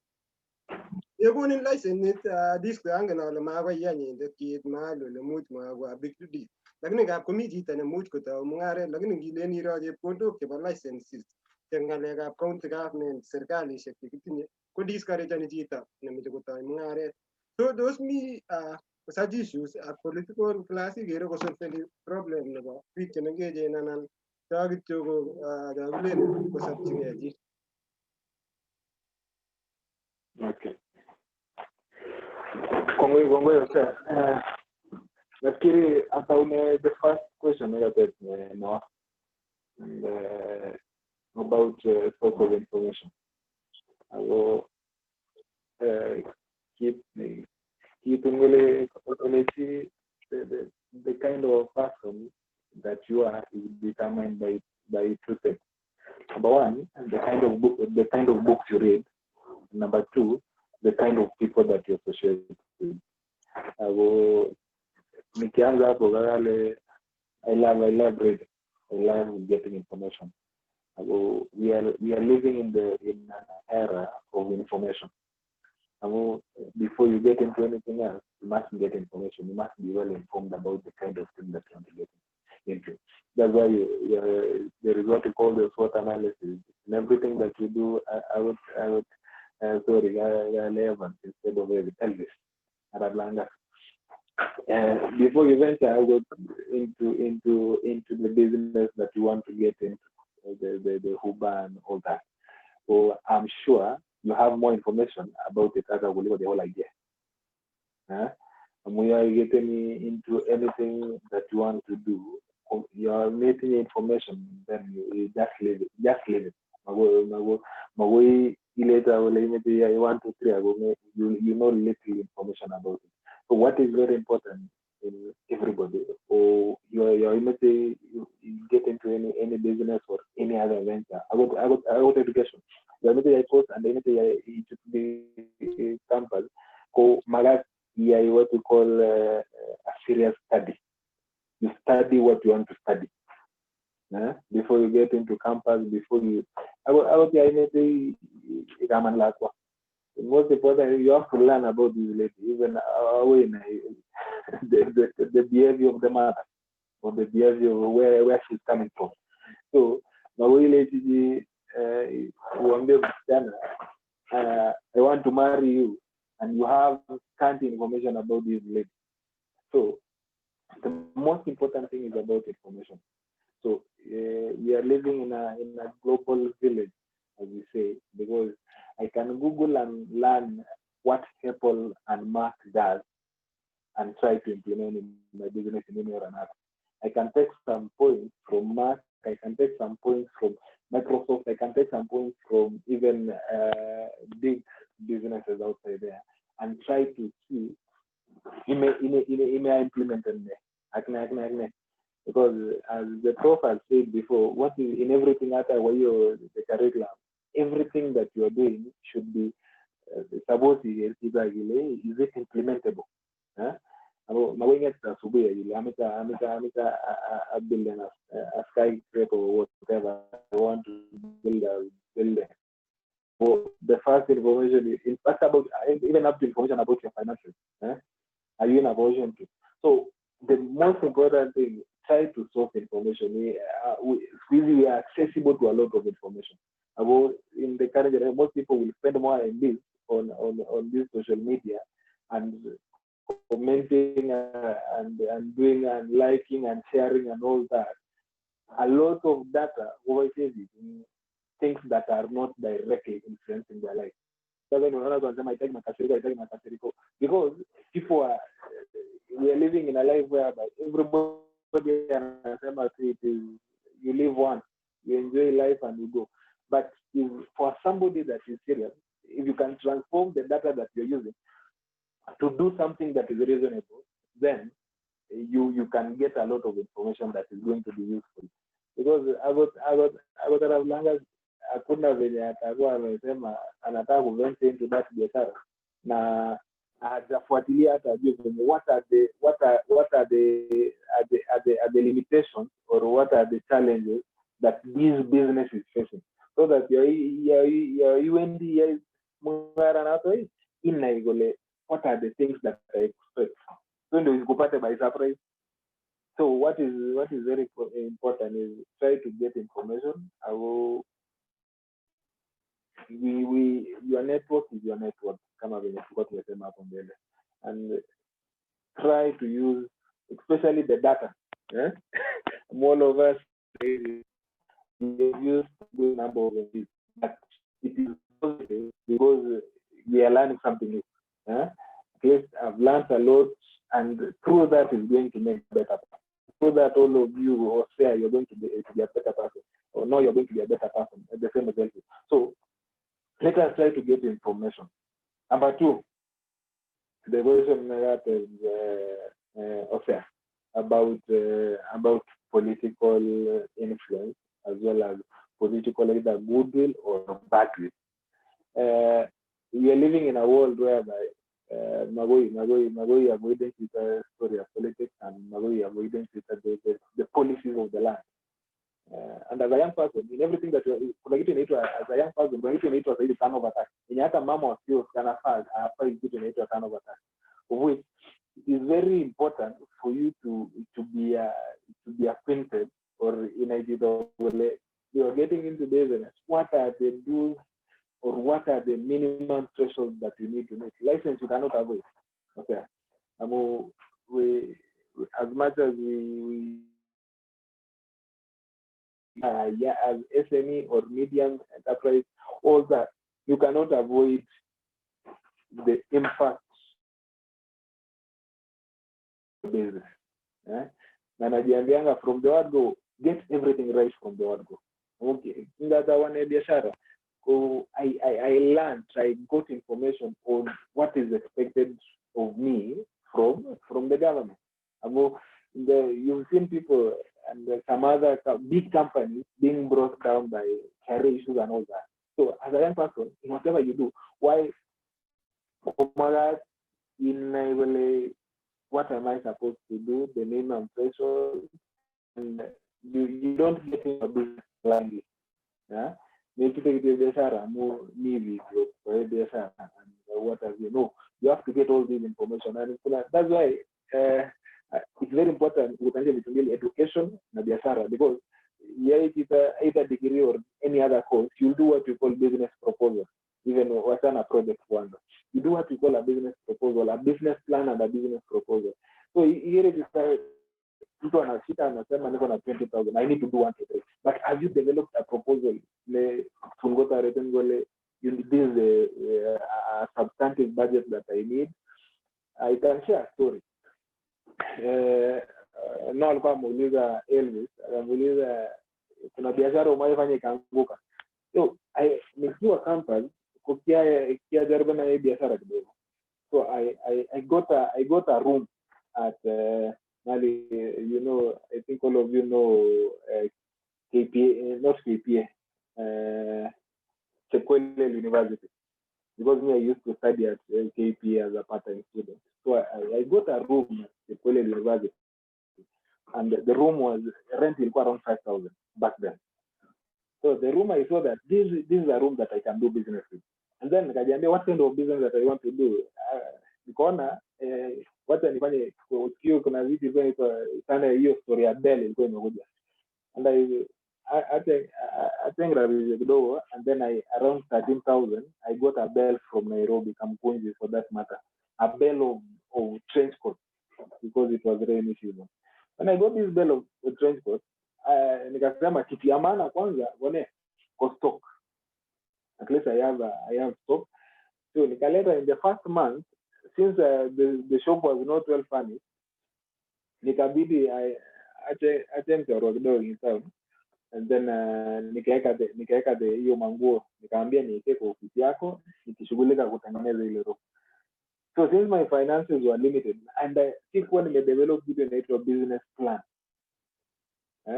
Mtu anaonanga tu akisema proposal you address to somebody, but a proposal you should propose to yourself the kind of business that you want to run. So nikakuja nikaweka hapa town desk. Hiyo mwezi nikakosa pesa kabisa. Ya kuequip, ya kuweka shelves na nini kwa ile duka. Lazima bado zile karibu napata pesa mwezi ndio inafika mwisho, I need to pay rent. Nikasema tena nikalipa rent. So nikalipa rent ya equip, mango iko town. Mwezi wa 3 ndio inafika kimati nyarabisha. And then I had this stock. So I had to sell the whole store before even equipping the shop. So I had to sell at throwaway price so that I can get back my money, since I could not proceed to invest. Na hivyo that is when the whole biashara ilianguka. So what is very important to imesahau biashara and in anything you want to get into school or chochote you want to do, kumaga you do a plan so that you see yourself in 5 years, in 2 years, and number 1, 2, what if you the biashara that you want to open in the next 3 months, are you in a position to sustain yourself? Hata customer moja, hata nguo moja isiponunuliwa. And that's what I always tell my young biashara people. Just ask yourself, what if I don't get a client even to buy one thing for the next 3 months? The same with Elvis. You may venture into Uber business, assuming you don't get clients for 6 months. Are you going to close shop? Those are the simple questions that as an individual you need to ask yourself. So that means you have to plan yourself, know that you get into a business, you don't have the requirements that are required, license and what have you. Those are the checks that you need to do. You planning somebody, you planning any DSR or anything else. That's why when you're going for an interview, you're told to bring clearance with KRA, clearance with health, certificate of good conduct, and all those. It's not that si mtu ana claim that wewe ni mwizi ama uko na nini, but there are minimum thresholds that you need to meet. So you cannot avoid the issue with license because ya Kaisari ndio kwa Kaisari. Kongoi kabisa. Kongoi D square kainet koda amache kora si kakekon in the last ikonaje kikure parting shot kakimwa ole much konyorunde biik akimwa ile tos mine tos mi chemi offers kasari ketokchinigei Christmas singot komi chi nelen mi asolation chebo pikipiki chemine mi chi nesete nemeche kwo koito tos kobitundo ano discount sikosikyi amu ket tugul ati ameche kityo akonin kora arap chepsiror sikebe Langas sikekure parting shot kimwawech kora Langas ile mung'arani tos kipromoten den ano, tos kinyorunden ano. Kot komi chi nemeche kopromoten Langas much kosomani tuwai, much mi ola anan komeche koek business partner anan komeche kocheng'in kora for mentoring amu boisiet nebo omi level nebo mentoring kirakaitoune imuch itelelchigei chito koyai kasit nyo. Ameche kityo tarecognizan angot mama Pauline Cherop, Pauline kosubet kabisa amwae kongoi kakosubet kong'ete ketou akoi saisiekab koraki akere biik tugul chemi yo wechi kongoi omito akwek cheterchin akemwae kongoi akomi akere Mesha Kiplagat kebeberta olimbo Kaptera kwai Sumech Samoe Abel Samoe nekikure Tycoon komi New South Wales Abu Sang ak biik tugul amwae kongoi akere streamen kobun akwek cheterchin iwechi kongoi amu kimi ameche arap Chepsiror akonin ati weruye akanama kekwara arap Chepsiror arap Langas ameche kityo imwawech what's your general advice kakoek arap Chepsiror neng'ung arap Chepsiror kotisike oyeanyin ng'alechu lakini ma sitikebwone sitiketitil kimeche siketi yani makitare kakiwonjeshani biik D-square kimeche sikiimin D-square akenyoru boroindo kemeche akilit neng'ung kosobe bororiet kabisa. I'm sure biik chekakosubech komi chito age nelen ra kakotou D-square angot ndamanyi kotou Eldoret akot kotoune mashinani yu at least kokakotoi eng sobenyi kokakowal sobet tukchu kiyoe D-square komuch makinyoru results instantly But in 10 years to come, konyone chito tugul kitun akas werik karibu ang'wan chekikatuiyo saa 12 ak ibotau. So arap Chepsiror neng'ung sikochi Langas chati siko kitugate. Kongoi ose. Kongoi kora Dan eng ng'alek chetesetai imwaiwech. Iman, kichang biik chekemoche keyai mung'aret, kichang biik chekemoche chitugul komoche konyor sobet nekararan, kimoche keku successful eng maisha. From all spheres of life, kong'ete biashara, kong'ete sukul, akot biik alak chechome siasa, ko akoi siasa kora kemoche success. Kit kityo nekamoche atebenen bwana Langas as we continue, as we approach the end, amun kimi ketugoti tetutietab rani. And it has been very informative, and thank you very much. So my final question to you is sana kile kichame tunapenda kusoma au kakateb kora kakatebeda ngalekab source of information.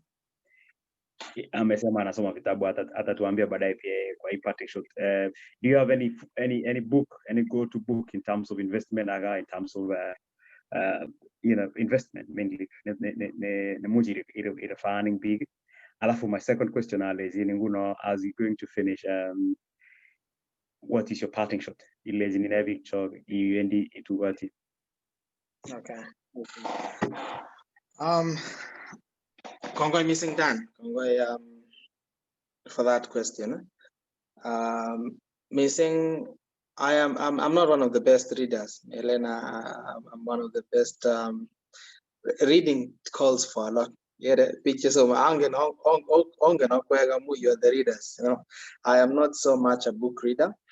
But I listen a lot to podcasts. I listen a lot to TED Talks. Anywhere, I just put that and listen to it the whole day, and I get enough motivation from them. And I think it's me just being more adaptable. I'm many time missing to sit down and actually concentrate and read a book. I usually opt for listening in to people who have made it in life, people who are encouraging us on business fields and all. I'm a chair open. Be open to, if you're a good reader, read books on how successful people have done it before. If you're not, if you are similar as me, listen to the podcast. So all in all, what you are after is information. However you get it, it doesn't matter. But the key thing in your information, as you venture into a business, as you venture anything, enough information.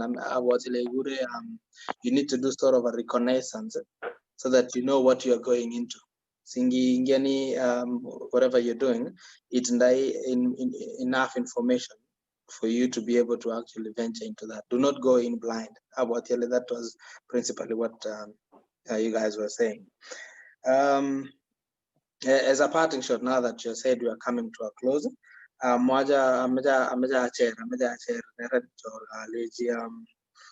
those of you who have made a step ahead, those that you have done a few things ahead, probably already started a business, you're already operating, go let us share.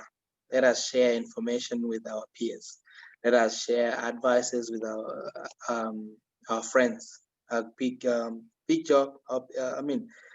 youths, so that like someone said earlier, when you light someone else's candles, doesn't mean that yours is gonna die. So let us encourage, let us build each other. And today, my advice specifically goes to these parting shot advice for diasporians. Generally, invest. Amu big job, big jabaga, big jabunu emenya. They're not utilizing to the best the advantage they have being in diaspora. Let us invest. Let us take the opportunity that we have and invest back at home, invest here if you want. All in all, let us do something. Do not let years pass by without you doing anything. Yeah, just make sure you're moving a step ahead from wherever you are. It doesn't matter what you're doing as long as you're moving forward. I think that is my encouragement to our youth. In concluding, this is my last opportunity. The hosts of this program and the idea of having us on board and the idea of having this forum.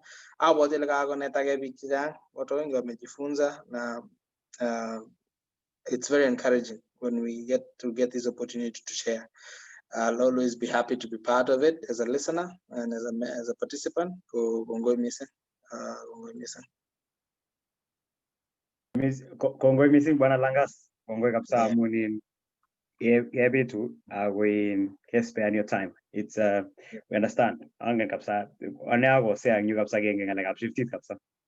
And we understand wakati mtu amesema leo aingi shift akuje share information for the good of the society and for the good of all of us. Amun one ko kanet kenga like zangne anete ngane Langas or lega ambi bi kemush ke trust and gumnya ga biashara ngulimbo Kenya gumnya pigala, which it's a very good very good when encouragement to woga kidogo abukia nyuru cold fit kidogo ngale ga bin trust issues kia development trust issues kidogo lakini agera le maya zingala ga mesti ga ngala badai. And it's very encouraging getting got panelists who have done meeting a CEO. This is a very great privilege and honor. Actually, I mean, CEOs and bonga points I'm very very proud to be sitting with you guys here, and thank you very much. So as we head to concluding this program for today. Kongoi arafti afsiro ke mama ile yemanga na ile ma amidango ata wegi chane kwa wech kongoi kityo sa ka dance for the last words mutke asesan denendet ako mucho konyoru tabik tisbet mtandao mutikeshani this one rotating for the whole week. We are sure by Wednesday ko kakoit bik over 2 something ako kisungushan konyor bik chemakas this program kisungushan in the YouTube konyor bik this information. So amete kityo bating shot nanyo amete ale bororietab Kalenjin anan amakochi nanyonge netkei ketechkei. So kamwa komwa Langas kit nekanetkei ko chepsiror nebo ngalekab networking nemuch ikas chi iwendi o ikas ile ko ngikalkuleten otuitosi ak chichi strategizani ile tos tekundoi ano customer nengung chichi.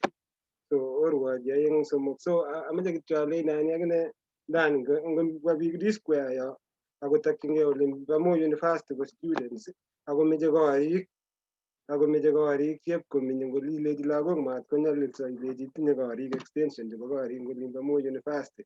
Ko at least ketoretkei kora. So nini kiatet akine a little investment in Moi University. I'm one of the small tenants in Moi University. So and I'm sure otinye networking akikwek angodant much komi students chekanyo kobun D square ilechi nenyalil atinye chi nemuch koribin Olimbo Moi University ilechi mi tilia nengung.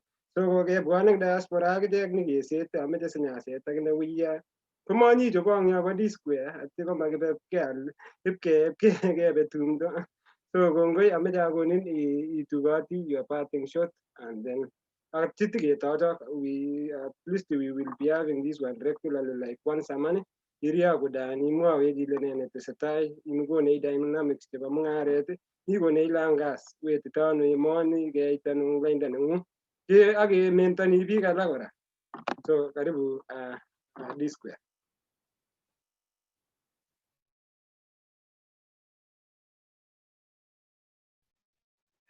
Okay. The organizers, that is No, I was there. Being a very good book. Everywhere possible, to count my support. Everywhere possible.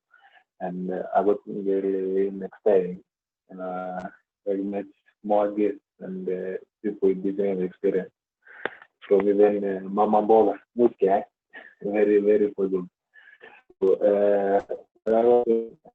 now concerning books, kama artinya vitabu vingi I recommend anybody because this is like like attachment like the two books other than any other book that I read. So I learned two different things from these two different books, and the first one is The Rich Dad Poor Dad, and I love this book because number one, Robert Kiyosaki is talking about more of mentality. If you want to become great, it's never about what you have. It's never about the millions in the bank. It's never about the background of your home, but about the mentality. So Robert Kiyosaki is two fathers, two dads, a rich dad and a poor dad. The kind of mentality that wamefunza huyu mtoto wao. So kama let any other person for the beginners in terms of business and what have you, it's about the mentality. Yeah? You have to become great in your mind before going out. So it's nalale about finances, nalale about a lot of things. It's not about having income for you to become rich. Tafika kuna mtu lakini so I want to challenge everybody, never concentrate too much about money, but concentrate about the so that is the first book. And the book number two, or this book, bread become hair. This is a book that is written by a doctor. This doctor ambaye anaitwa Paul Kalaniti, he was a good doctor and he was an neurosurgeon for that matter. And along the way alipokuwa akitibu akakuja wazazi wake wote walikuwa madaktari, and then the wife was also a doctor, and then yeye mwenyewe alikuwa daktari, so he was living a life of being surrounded by doctors. And ultimately this guy became sick, and then he became sick akadhibitiwa na akapatikana hapo na stage 4 cancer. Then he was admitted that on stage 4 cancer. Ultimately he passed on. Na akakuja akasema, amidst everything that I had, that the bread that I used to take, it just became hair. It was nothing. Yeah. Na amid everything, all the struggles that we make, sometimes life become like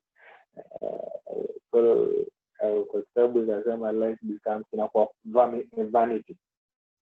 So I want to challenge everybody and all over that sometimes you get to a point whereby life becomes useless and useless if you've not had a life, useless if you've not mentored, useless if you've not impacted. Because ultimately, you struggle a lot for success.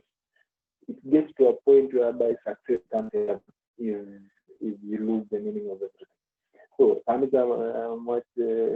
our audience that as much as we struggle to gain wealth, as much as we struggle for success, as much as we struggle to grow in whatever we are doing, so every day try to be very important.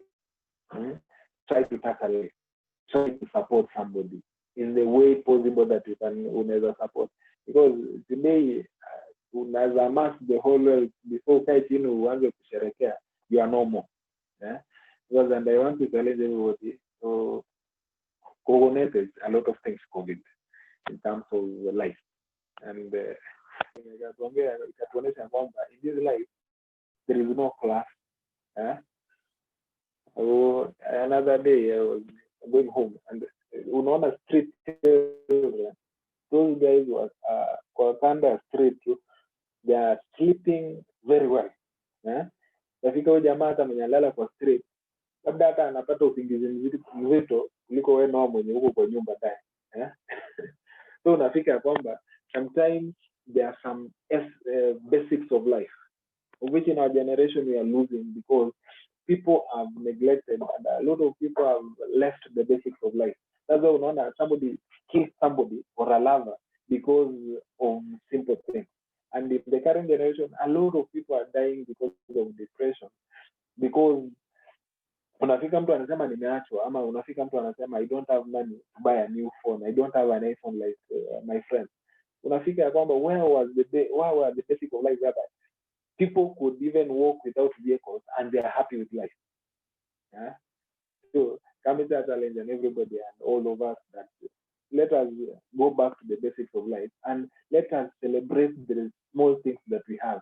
Let us celebrate the small successes that we make. Let us appreciate each other in the small winnings that we make.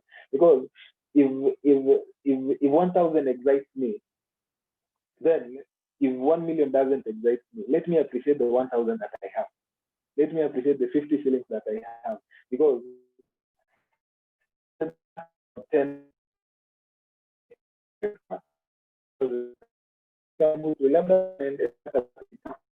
I value your PTP because a friend or so find that in the current generation that we are in, a lot of people are so depressed. A lot of people are so stressed up and a lot of people even are committing suicide. But I think in Kenya alone, the people who have committed suicide are so many than even the number of people that have been killed by corona. So find that let us, as young men, let us encourage each other, or let us support each other. The small things that we do, tell people what you do. If they support you well and good, if they don't, other people will do that. And let me surprise you, people, they supporting in that will making you a great person are people who don't know you in some way. People who know you in most cases will fight you. People who know you, sometimes even I find you get a good number of friends, and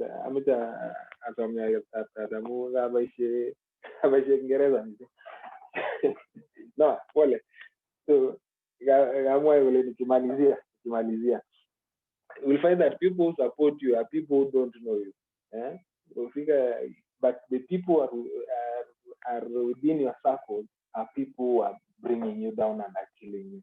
I know friends who claim to be friends, but they have never even bought a soap the guy came from my shop. And it's not that they don't buy stock, but because they feel bad when they buy from you. So I want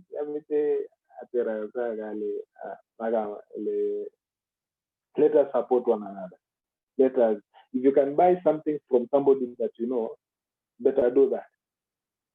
Other than ukimbie Jumia, I sorry for mentioning that. Otherwise, thank you so much. Naitwa Ronald Ngala Street, kutokea tu Zion na Nyorosha. Kuna Ketias Building. Ketias Building, 4th floor.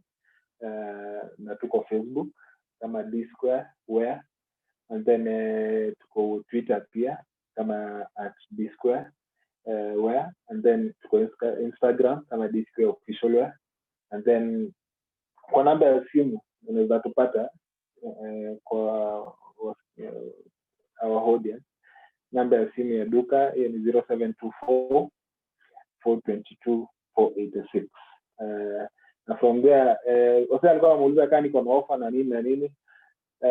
Our audience wenye atapata hii ujumbe, I think atakuja kuniambia that alipata ujumbe kutoka our audience ya leo, then I'm going to give them at a half price whatever they shop or whatever they buy. So that is my offer there, and it is directly to our audience wenye wanatusikia na wenye wanatutazama kwa siku ya leo. Otherwise, to Elvis, I wish you the best. Everything, we'll keep talking, we'll keep the conversation going. I'll support you I can, and you support me where you can. That is networking. To Osea, thank you, Bwana. Let's keep the fire burning. Learning is a continuous process. Let's continue supporting one another. Tutatuma tena wengi huko. Good job. And naona when you real estate unajikaza along that line also. So we'll support you, my brother. Also to Noah, we'll support you. Mimi tatembea Australia, tatuhost huko na tutaendelea kujengana. And trust me, when you have this conversation in the next 10 years, you'll be great people. And we pass our regards also to Prof. I'm there for the nuggets in Ametupea. It's a great thing. He's a good mentor also. We can catch up with him, and then also in the academia field, we are going to learn a lot from him. Otherwise, may God really bless you guys, and may each and everything that we do be blessed. Thank you. Kongwe missing Bwana Dan. Asante sana. Kongwe missing. Aaron you wale chitu kumi mahali. So hata mimi na I'm challenged. It's a challenge for me as well to think of something. It's a big challenge, and asanteni sana kwa kupatiana time yenu. Thank you for sharing your experiences and your knowledge. Mungu awabariki sana. Magagi ko sinane arama ane ko audience ana ane de MC aranyoru discount no, but yeah, when I come I'm going to get a tailor-made suit. Yeah, a tailor-made suit from you when I come home. Hiyo ni deal na tutachukua suit yangu hapo moja kali sana. And we can work together as well. My angle of Facebook muja brand ambassador. So yeah, but thank you very much. Dan will share this on our platforms as well, on my Facebook and everywhere. We will share all this, tujijenge kama vijana, unajua lazima geteshke so kopit ke testai agoting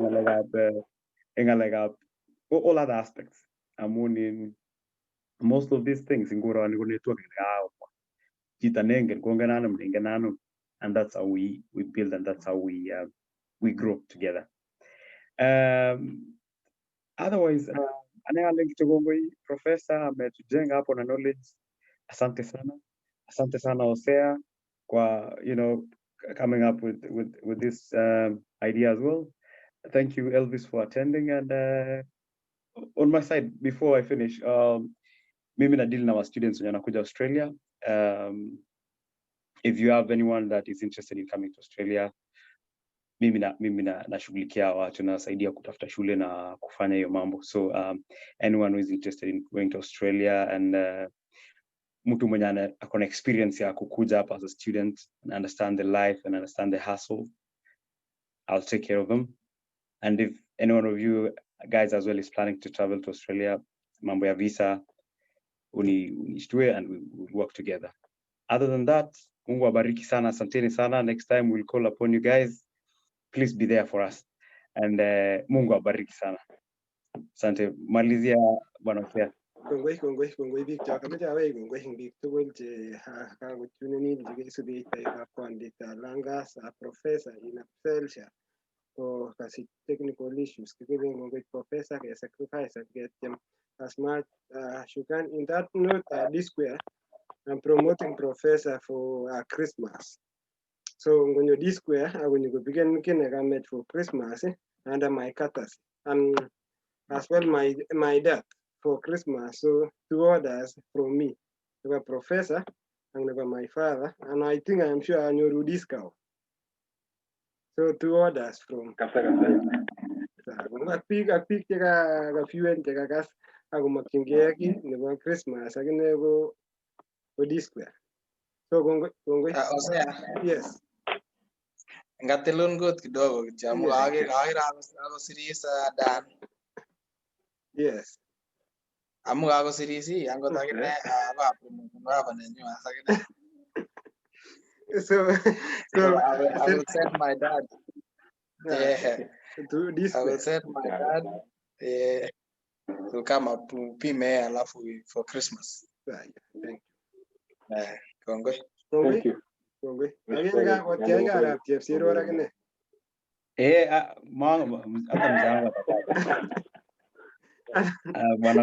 bwana kwaweza takuja hapa hata achukue suti bwana, alafu wazee wang'are namna gani? Sawa sawa.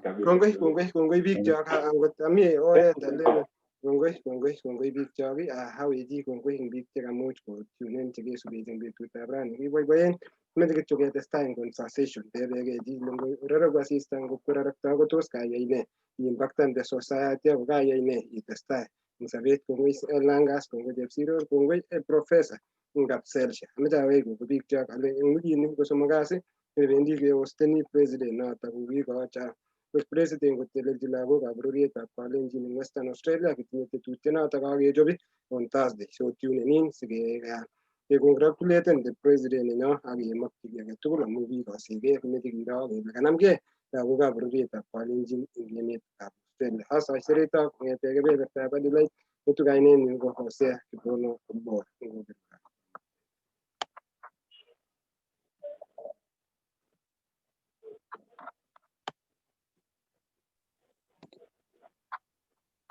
Hosea. Yes.